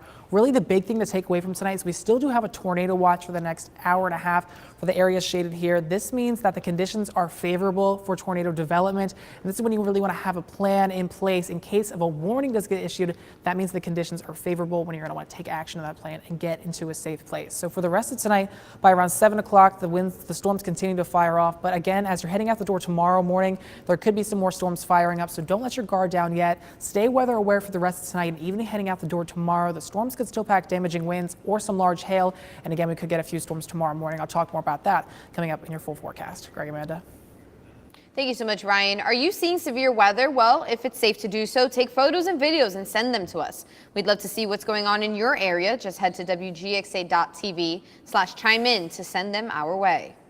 And remember to download the free WGXA weather app. Ryan is back in less than 20 minutes with your 10-day forecast.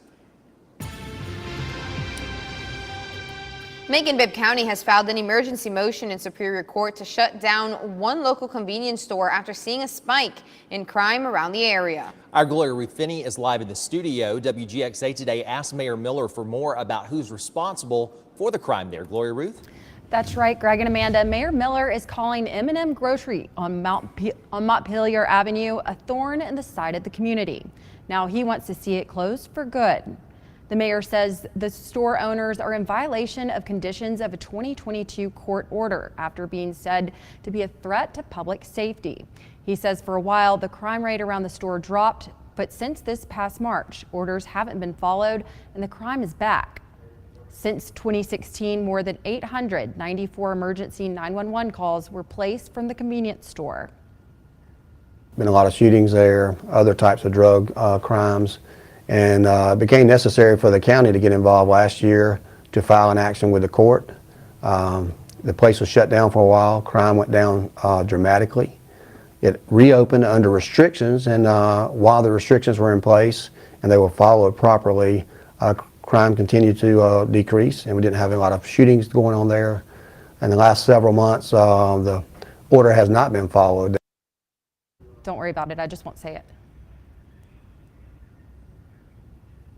Mayor Miller says orders like asking the store to call police when people loitered around the area weren't followed. But orders like that were not followed. And as a result, he says crime has gone back up, sparking Macon-Bibb to ask its doors to remain shut once and for all.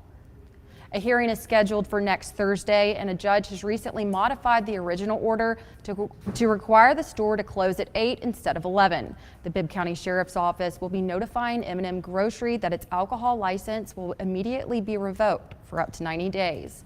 Reporting live in the studio, Gloria Ruth Finney, WGXA News. Thank you so much, Gloria Ruth. And a Macon man loses his life after a wreck on Lower Thomaston. Bibb County deputies say the 50-year-old driver left the roadway near the Mosley-Dixon Road intersection and hit a utility pole just before 1 this afternoon. The driver was taken to the hospital where he died from his injuries. And we want to show you this fire that happened this morning on Pionona Avenue. The Macon-Bibb County Fire Department says they arrived on scene just after 9:30 to heavy smoke coming from the building. Crews were quickly able to put out those flames. They say no one was in the building. No injuries were reported. While the cause of the fire remains under investigation, officials say it appears to be accidental in nature. A proposed rock quarry in Crawford County is mining up some hard feelings for those living near the projected site. Irina Plunkett caught up with them and lists their concerns of why they believe the build could be the start of a rocky road in Crawford County. Throughout Crawford County, you'll see the signs of residents put in between a rock and a hard place. There's not near enough positive to overcome the negative that's going to be on our back door every day, day and night, 365 days a year. I just don't want it. With a recent special exemption for a granite rock quarry to be built in Crawford County, residents are banding together to take a firm stance against the project. Just one day after Rob Gerald's broke ground on his home, he heard what he calls bad news. If we'd have seen this coming, if we'd have known about it prior to the purchase of the property, we wouldn't have purchased it. Gerald says with his experience living close to a quarry in Dawson County, he's already familiar with the drawbacks that could come if a rock quarry is approved. Heard a lot about a lot of people with health problems and breathing issues and noise issues and a lot of unexpected explosions from them using, I guess, dynamite. It's those concerns that drew dozens to resist the proposal, like Monica Miller and Brent Yearwood, to a citizen town hall meeting. The residents have been complaining for years in Juliet about the property values going down, the items being shaken off their walls. They joke about it now. One thing they talk about is the rock quarry in Juliet was there first. So if I live near it, it's my fault. And telling us to fight it now. Brent Yearwood says he also speaks from experience. As a third-generation contractor, he believes the pollutants could pose health concerns. There's warnings and labels on every ticket you get from every rock quarry that show that they can possibly cause cancer and other health effects. It's that uneasiness that Gerald says should draw the attention of planning and zoning to stop the quarry before it's too late. This county don't have a grocery store, you know, a real grocery store. Listen to your people, because sometimes they're right. Most of the time they're right. I'm sure they would a lot rather have the county try and pull in something like a grocery store or small businesses than something like this.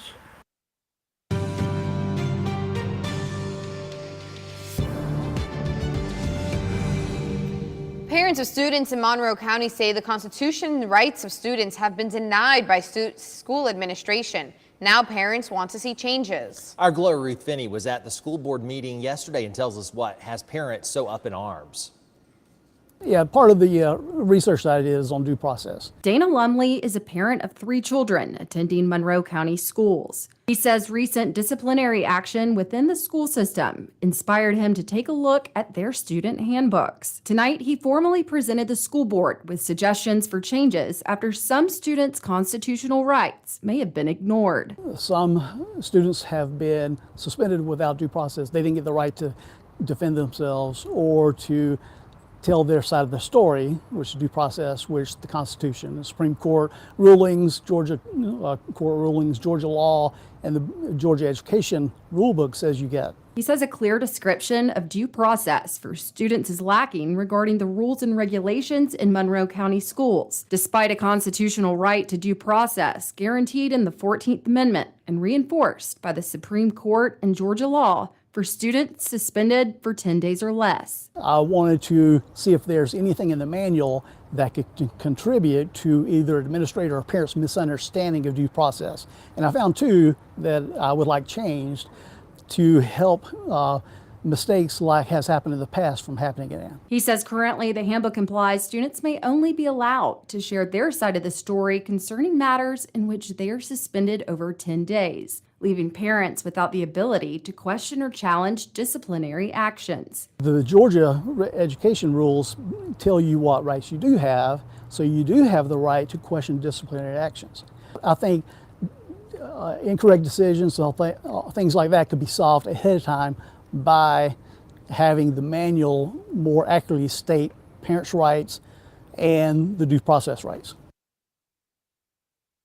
Reached out to Monroe County Schools to ask what they have to say about students' constitutional rights, as well as if they have plans to change how disciplinary action is addressed within the schools. Now, during that meeting, it was also made official who will now be the leader of the school district. Dr. Jim Finch will step in as the new superintendent, as former superintendent Dr. Mike Hickman retires after 30 years of being an educator. Dr. Finch served as the assistant superintendent and says he's thankful for the guidance he's received from Dr. Hickman in the past 8 years. Dr. Finch also spent 15 years as principal at Mary Persons High School.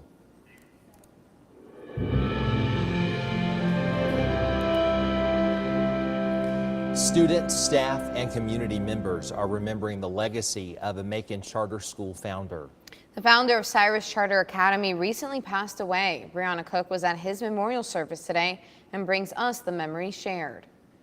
Greg and Amanda, his loved ones, expressed the importance of the legacy that he built. Walked into this building on Major Aldous Rogers' legacy. You're sitting in these chairs on Major Aldous Rogers' legacy. Major Albert Rogers' life was celebrated today at his funeral. Rogers was a Macon native, served in the Air Force for 30 years, and founded the Cyrus Academy Charter School in 2016. His friends, family, and colleagues gathered to remember all the things he accomplished in his life. Pastor Tony Loden says Rogers opened the school due to wanting to help his community. Major came to me one day and said, "Tony, I'm tired of our kids going to jail. I'm tired of our children standing up in church on Easter and can't read the Easter script. So I'm tired of seeing black on black crimes in the city. I want to open up a school." Before opening the school, Rogers' love for aviation led him to serve as a volunteer for more than 20 years at the Museum of Aviation. Melissa Spalding, Director of Education at the Museum of Aviation, says Rogers was a volunteer no one could ever forget. But he greeted everybody with the same hearty smile, and he would say, "Welcome to Mr. Rogers' neighborhood." Albert made everyone laugh. His dream of STEM and educating the youth successfully created the Cyrus Academy, a school of a mission that states Cyrus Academy will soar in our flight to excellence, flying towards our vision and executing our mission every day. Dr. Gail Fowler, superintendent of Cyrus Academy, says Rogers truly wanted to help craft young minds of the future with STEM. He was a teacher. He was passionate about technology. He came in the school and worked with the scholars hands-on every day. He also was a robotics instructor. She says although Major Albert Rogers is no longer here, his academy, his legacy, and his vision will continue to soar on. His legacy is not complete, so it is going to be our job who remain here to ensure that his legacy be completed. 9 years old when he passed, and WGXA News sends our condolences to his family. Reporting live in studio, Brianna Cook, WGXA News.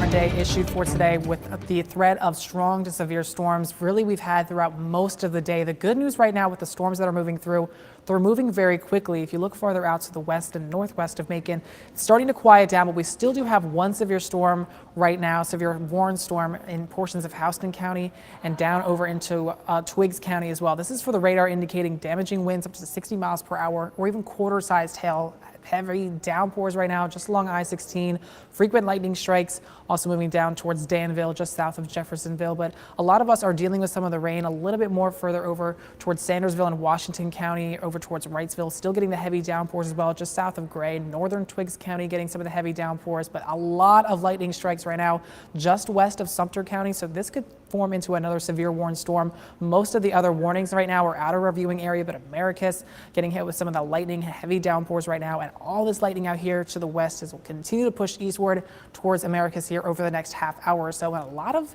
areas have really gotten a good soaking. Byramville getting close to almost 3 inches. That's 2.5 inches of rain right now. Fort Valley at 2 inches. Also Unadilla just under that. And Plains 1.5 inches. Perry a little over 1.25 inches. McRae almost about 3/4 of an inch. So It has definitely been a very wet day across the mid-state today, and we still do have a tornado watch for these areas shaded here until 7 o'clock. This means the conditions are favorable for tornadoes to still be forming, especially with some of those storms that are coming in from Alabama and pushing in to the mid-state. So kind of breaking it down, still if we do see any severe thunderstorm warnings for the rest of tonight, the primary threat will be for those damaging winds or large hail. Flooding is going to continue to be a factor, especially as we get through the overnight hours and into tomorrow, and still can't rule out an isolated tornado, especially for those areas shaded. So timing this out by around 7 o'clock, the storms will continue to push to the southeast. Looks like we'll get a little lull in the action through the overnight hours, but we still could get a few more pop-up storms around 2 o'clock or so. And then heading out the door again tomorrow, we get another fire up of some storms around 8 o'clock. So definitely don't let your guard down quite yet, as those could still be lingering around until 12 o'clock. The good news for the storms tomorrow is they don't look to pack as hard of a punch. Areas are under a 1 instead of the 4 and the 3 that we had today. That means we could see an isolated storm again turn severe. Again, the bigger threat for severe weather will be across South Georgia and southern Alabama. As we get towards Friday into the weekend, we begin to dry out with a few isolated storms. We really get back into that summertime pattern. But again, tomorrow, just another day to keep your eye to the sky. Download the WGXA SkyWatch weather app so you can get warnings on your phone and with up-to-date times so you can stay weather aware. So here's your 10-day forecast, how it plans out tomorrow. Another day for some strong storms around the high 85 degrees. We'll warm back and bring the sunshine back on Friday, 89. And really heading into the weekend, it looks pretty nice. A seasonable June weekend, 90 degrees both days, partly cloudy, but we do have a chance for some of those storms really through the afternoon. And we'll really keep on to that warm weather as we head towards the beginning of next week, but temperatures will drop back down into the mid-80s as we get towards Wednesday, as that scattered thunderstorm threat begins to pop back up, and even some below average temperatures only in the 80s as we get towards the end of next weekend. So lastly, here's your Harrison's Body Shop Fish and Game forecast. Peaks at 12:40 a.m. and 12:20 p.m. To our west, folks in Texas and Louisiana will be sweating it out this week as a massive heat wave settles over much of the South. Will Nunley has more from Austin, Texas. This weather is hot. We did not expect it to be so hot this early in the year. The heat has come to the Lone Star State. Dangerously high temperatures are now taking hold across Texas and into Louisiana, and it's expected to last for the rest of the week. Highs will soar well above 100 degrees, with a real feel of 114 in some areas. Officials in cities like Austin, Dallas, and Houston now urging residents to stay inside if they can, promising help with utility bills for those who can't afford to crank the AC all day. A lot of seniors don't turn on that air conditioning because they're concerned about the high electricity bill.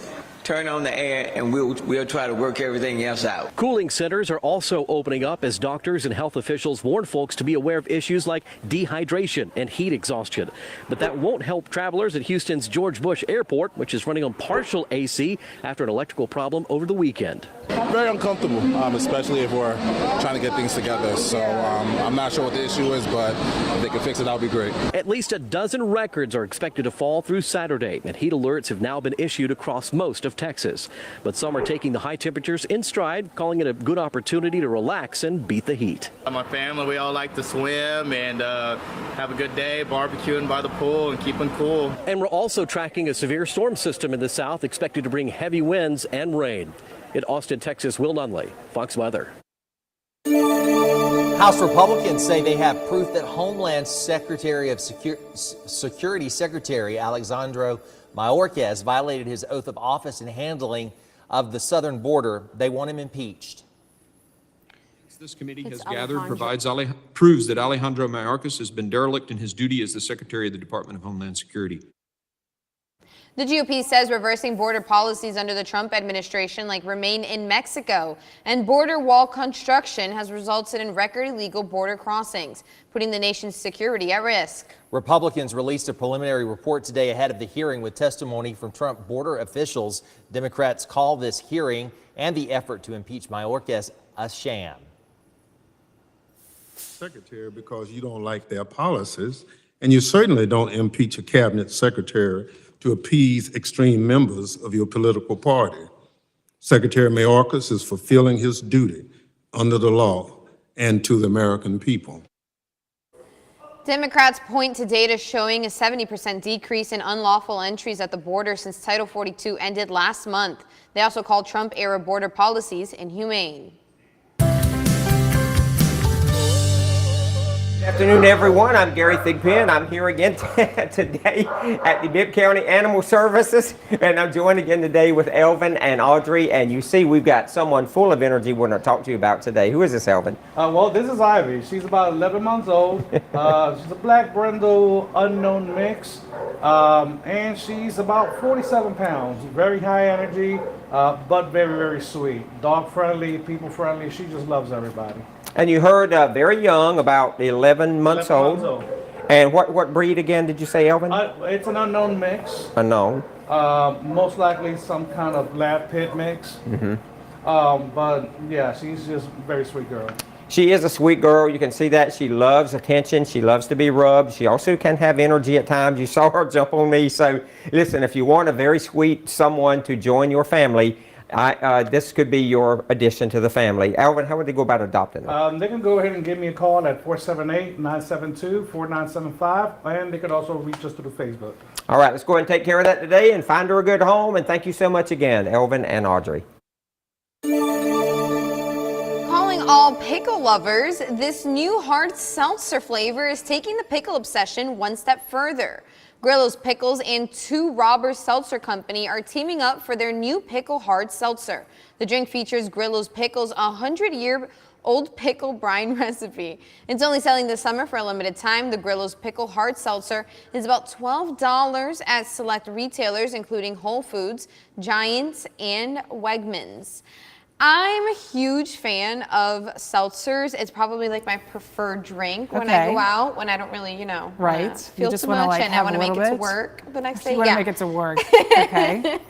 But pickles? Pickles, no way. No. I don't even eat pickles like in real life. No, I don't either, I actually. love pickles, but I don't want to drink them. Honestly, So, yeah. I feel like it'd be interesting to see you try it then if you Can like you pickles. try it? I'll buy you one if you try it. Okay, maybe I would try it if you bought it. Yeah, but yeah, I like them on my sandwiches, but I don't think I'm going to want to drink it. Yeah, it's like in a bubble in your mouth. I actually had 2 pickles on my sandwich yesterday and I threw them out because I don't like them. I wish I would have known. Yeah, I would have given them to you. I guess you're close. Well, that's going to do it for WGXA News at 5:30. We invite you to join us at 6 on ABC 16. Have a good night.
He wants us to do it twice a day, but like, what about like influencers who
Live from downtown Macon, this is WGXA News at 6. Hi, everyone. Good evening. I'm Greg Lloyd. I'm Amanda Peralta. Thank you for watching WGXA News at 6.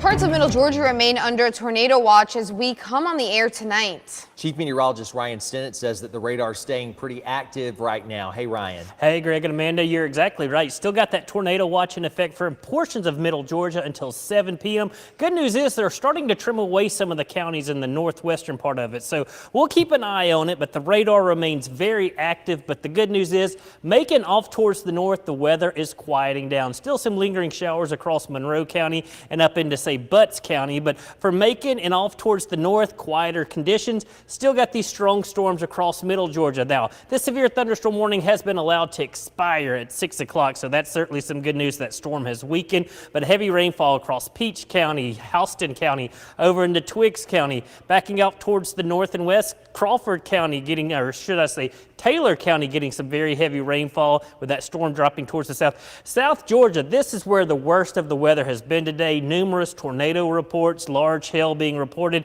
and those storms continue to drop off towards the south and east. As we get back into our eastern counties, Twiggs County, heading over into Lawrence County, more heavy rainfall, and then over towards Sandersville and down into, say, Milledgeville, the rain beginning to taper off. So certainly some good news. This rain and thunderstorm activity will be out of here shortly, but we could have some more storms tomorrow, but nothing like today. I'll have those details coming up in that extended forecast. Thank you, Ryan. And take a look at this severe weather out of Alabama today. This is from Bradley Bedwell, showing a possible tornado in Abbeville, Alabama. Part of that same storm system that we're seeing come across the mid-state right now. Are you seeing severe weather near you? If it's safe to do so, take photos and videos and send them to us. We would love to see what's going on in your area. Just head to WGXA.tv/chime in to send them our way. And it's also a good time to download the WGXA weather app if you don't have it. It's absolutely free. You can track storms across the mid-state. Ryan's back in less than 20 minutes with your 10-day forecast. Macon-Bibb County has filed an emergency motion in Superior Court to shut down one local convenience store after seeing a spike in crime around the area. Our Gloria Ruth Finney is live in the studio today, and WGXA did ask Mayor Miller about who is responsible for this crime. That's right, Greg and Amanda. Mayor Miller is calling M&M Grocery on Montpelier Avenue a thorn in the side of the community. Now he wants to see it closed for good. The mayor says store owners are in violation of conditions of a 2022 court order, and their operation poses a threat to public safety. He says for a while the crime rate around the store dropped, but since this past March, orders haven't been followed and the crime is back.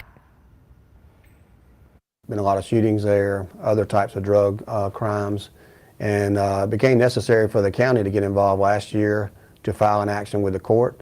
The place was shut down for a while. Crime went down dramatically. It reopened under restrictions, and while the restrictions were in place and they were followed properly, crime continued to decrease, and we didn't have a lot of shootings going on there. In the last several months, the order has not been followed. Since 2016, more than 894 emergency 911 calls were placed from the convenience store. Mayor Miller says store workers have been told to call police when people loitered around the store for longer than 10 minutes and were supposed to close for business after 11 p.m. But orders like that weren't followed, and the mayor says as a result, the crime has skyrocketed, sparking Macon Bibb to ask for the doors to remain shut for once and for all. A hearing is scheduled for next Thursday, but in the meantime, a judge modified the original order, requiring the store to close at 8 instead of 11, and the Bibb County Sheriff's Office will be notifying M&M Grocery that its alcohol license is immediately revoked for up to 90 days. Reporting live in the studio, Gloria Ruth-Finney, WGXA News. A teen has been sentenced to life in prison for a string of armed robberies in Macon. Siobhan Coleman pleaded guilty to multiple robberies at eateries and businesses on Gray Highway. It was a 5-month crime spree that ended in May of last year when Coleman was shot in the leg trying to rob another business. Coleman's life sentence includes a minimum of 30 years in prison before being eligible for parole. A man is dead after crashing his car into a utility pole today. He was driving on Lower Thomaston Road when he struck the pole when he drove off the roadway. First responders took him to the hospital where he later died. Deputies are working to reach his next of kin before they release his name. A proposed rock quarry in Crawford County is minding up some hard feelings for those living near the projected site. Irina Plunkett caught up with them and lists their concerns of why they believe the build could be the start to a rocky road in Crawford County. Speckled throughout Crawford County, you'll see the signs of residents put in between a rock and a hard place. There's not near enough positive to overcome the negative that's going to be on our back door every day, day and night, 365 days a year. I just don't want it. With a recent special exemption for a granite rock quarry to be built in Crawford County, residents are banding together to take a firm stance against the project. Just one day after Rob Geralds broke ground on his home, he heard what he calls bad news. If we'd have seen this coming, if we'd have known about it prior to the purchase of the property, we wouldn't have purchased it.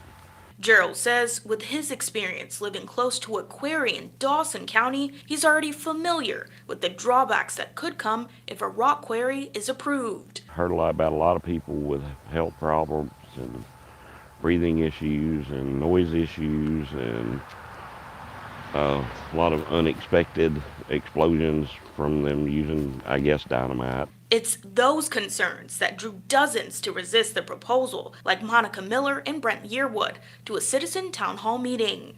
The residents have been complaining for years in Juliet about the property values going down, the items being shaken off their walls. They joke about it now. One thing they talk about is the rock quarry in Juliet was there first.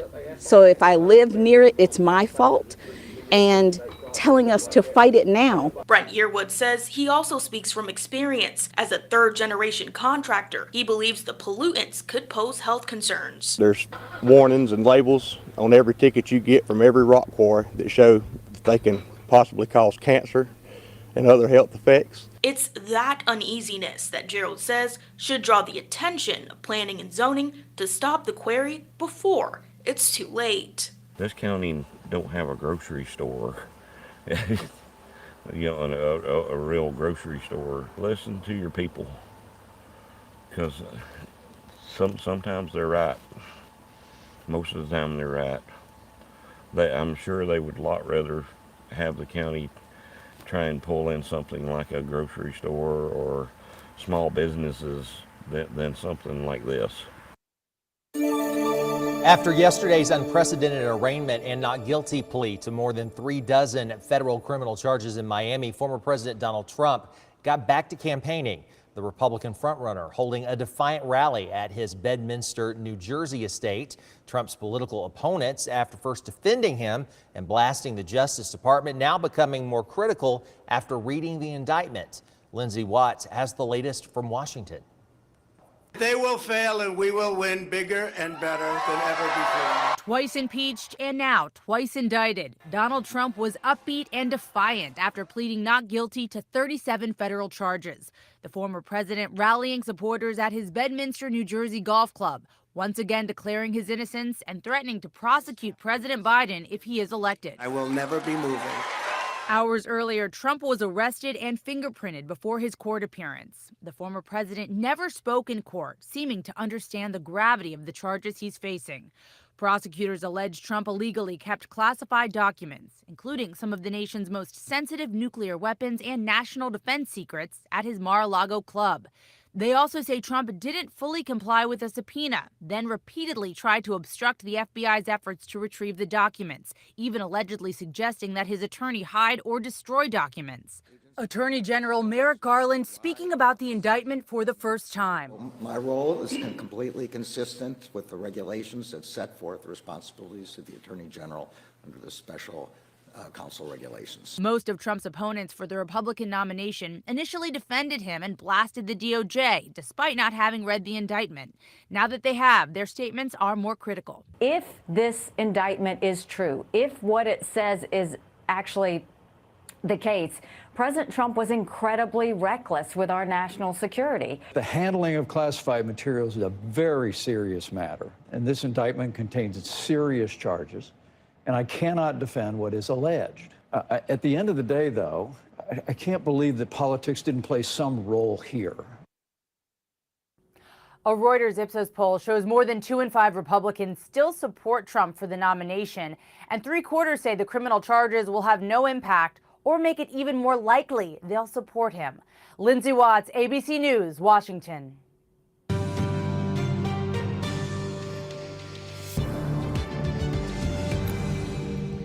Parents of students in Monroe County say the constitutional rights of students have been denied by school administration. Now parents want to see changes.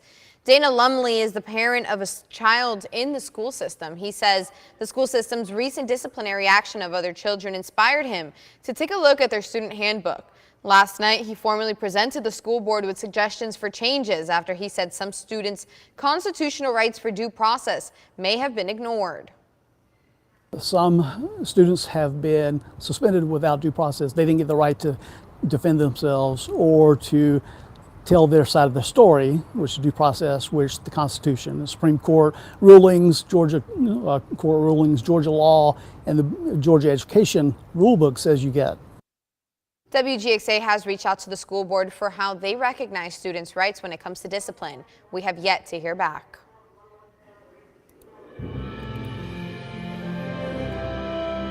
Students, staff, and community members are remembering the legacy of a Macon charter school founder. The founder of Cyrus Charter Academy recently passed away. Brianna Cook was at his memorial service today and brings us the memories shared. Greg and Amanda, his loved ones, expressed the importance of the legacy that he built. You walked into this building on Major Albert Rogers' legacy. You're sitting in these chairs on Major Albert Rogers' legacy. Major Albert Rogers' life was celebrated today at his funeral. Rogers was a Macon native, served in the Air Force for 30 years, and founded the Cyrus Academy Charter School in 2016. His friends, family, and colleagues gathered to remember all the things he accomplished in his life. Pastor Tony Loden says Rogers opened the school due to wanting to help his community. Major came to me one day and said, "Tony, I'm tired of our kids going to jail.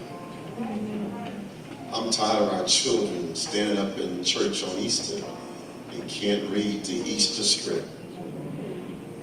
See, I'm tired of seeing black on black crimes in this city. I want to open up a school. Before opening the school, Rogers' love for aviation led him to serve as a volunteer for more than 20 years at the Museum of Aviation. Melissa Spalding, Director of Education at the Museum of Aviation, says Rogers was a volunteer no one could ever forget. But he greeted everybody with the same hearty smile, and he would say, "Welcome to Mr. Rogers' neighborhood." Albert made everyone laugh. His dream of STEM and educating the youth successfully created the Cirrus Academy, a school of a mission that states Cirrus Academy will soar in our flight to excellence, flying towards our vision and executing our mission every day. Dr. Gail Fowler, superintendent of Cirrus Academy, says Rogers truly wanted to help craft young minds of the future with STEM. He was a teacher. He was passionate about technology. He came in the school and worked with the scholars hands-on every day. He also was a robotics instructor. She says although Major Albert Rogers is no longer here, his academy, his legacy, and his vision will continue to soar on. His legacy is not complete. So it is going to be our job who remain here to ensure that his legacy be completed. Albert Rogers was 79 years old when he passed, and WGXA News sends our condolences to his family. Reporting live in studio, Brianna Cook, WGXA News. A survivor story, a South Georgia driver who lived through a death-defying crash, later on WGXA News.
We continue to track strong to severe storms across middle Georgia. It's been an active afternoon, but things are quieting down here in downtown Macon on our Wilson Bryant Heating Air Skycast network. 71 degrees, starting to get some peaks of sunshine trying to break through. And I think for Macon, most of the rain is over. We still have that tornado watch until 7 p.m. for extreme southwestern middle Georgia and down into South Georgia as well. But as these line of storms continue to push off towards the south and east, we are starting to see this watch get trimmed away. Here's the back edge of the rain. Rain coming to an end.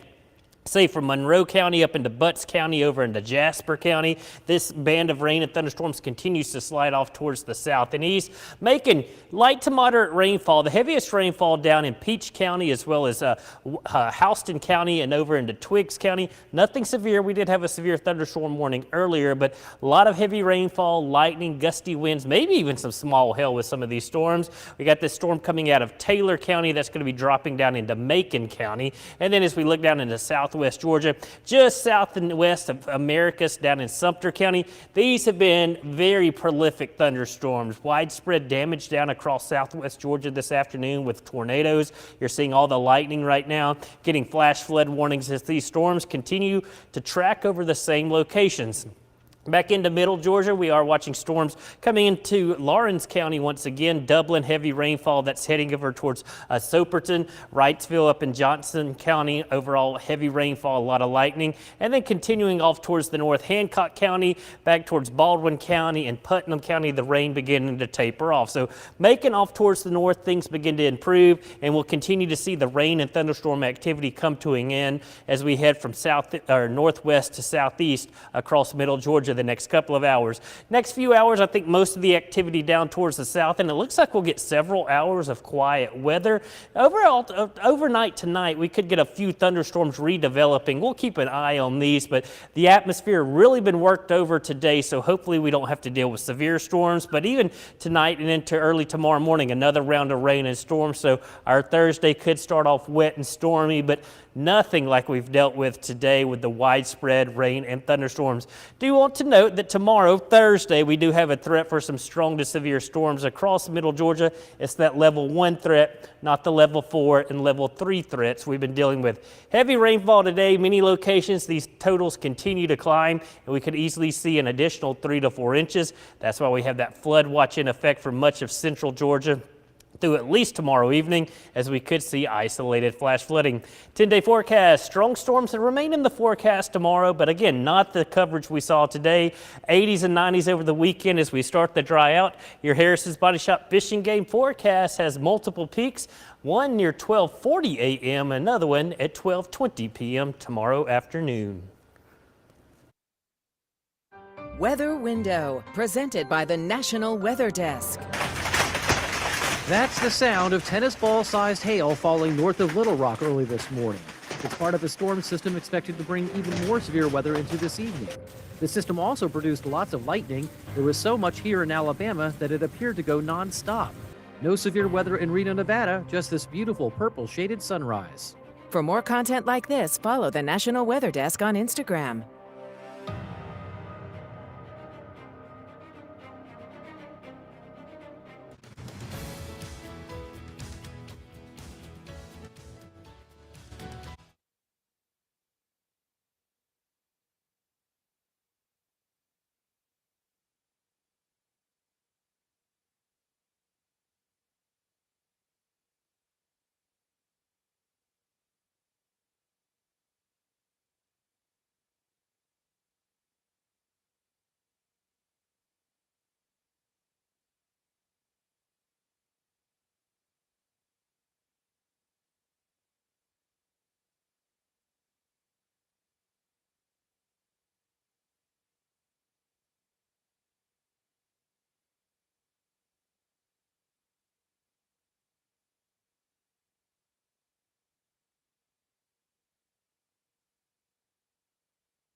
A 21-year-old driver survived a Duke of Hazzard-style crash in Georgia 2 weeks ago when her car went airborne off a tow truck ramp before it crashed into the ground. Reporter Mackenzie Petrie spoke exclusively with Tanaya Bruton, who recently left the hospital. She did not want to show her face on camera because she's still pretty bruised up after that crash. Very traumatic. When I go to sleep, that's pretty much what I dream about. Like, it just replay over and over. Nobody expected me to make it, not even my family. They didn't expect me to make it at all. Tanasia Bruton was in critical condition for much of her time in the ICU. She says she had at least 4 surgeries for internal injuries. She says she doesn't remember much, but she knows she's blessed to be alive. I'm just grateful that throughout all the surgeries, I'm still here and I'm able to see another day. I thought it was over. I mean, I blacked out. I don't really remember much, but I just know I thought I was gonna die. And it hurts. It hurts really, really bad because I felt everything. I asked her what she remembers about the moments just before the crash, what caused her to hit that truck ramp, and why she didn't move over. The truck was actually in the road, in the fast lane at that. In the video, you could see there was no lights on. Once I saw the report, they kind of put everything on me, but blaming it all on me is just outrageous because why are you in the road and the accident is on the other side? Whether it's a move over law or not, there wasn't any cones, any hazard lights, nothing at all. Bruton says she still has another surgery coming. No word on whether any charges were filed in the crash. Wow. Keep up with our top stories and more by downloading our WGXA News app. It's free on your smart devices app store.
We continue to track rain and storms across middle Georgia this evening. Good news is nothing severe in middle Georgia, and the activity continues to push off towards the south and east over the next couple of hours. Hopefully we'll get rid of some of the heavier rainfall, but south of Macon, that's where the main problems are right now. Warner Robins, across Houston County, Twiggs County, working your way over into Bleckley County. One storm we were watching in Taylor County has since dissipated. Heavy thunderstorms down across southwest Georgia this evening, but we won't have to worry about those. And then finally back along Interstate 16, we continue to see heavy rainfall from Lawrence County towards Treutlen County, Johnson County. A few stronger wind gusts are certainly possible, but a lot of the activity continues to push out of the area, and that's certainly some good news. We'll keep an eye on the next couple of hours as things begin to wind down.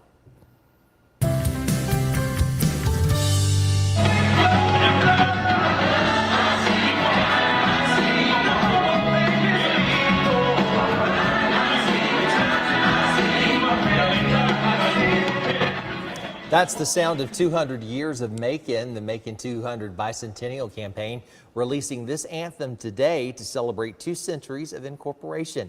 The song was recorded at the historic Capricorn Sound Studios and also helped celebrate Juneteenth and Black Music Month in the city where Souls lives. Looks like a wonderful video and a wonderful song. Very proud. Yeah, there. it was kind of catchy right there. Right before we ended, I was like, Wanted to hear more of it. Yeah, I can't wait to hear the whole thing. I So. know. Yeah. Lots to look forward to. Well, we appreciate you, and remember to keep it here on air and online for all the latest weather developments. That'll do it for WGXA News at 6. You can catch our next newscast and any new updates on the weather tonight at 11 right here on ABC 16. Better weather days are ahead, but ABC News is next. Have a great night, Middle Georgia.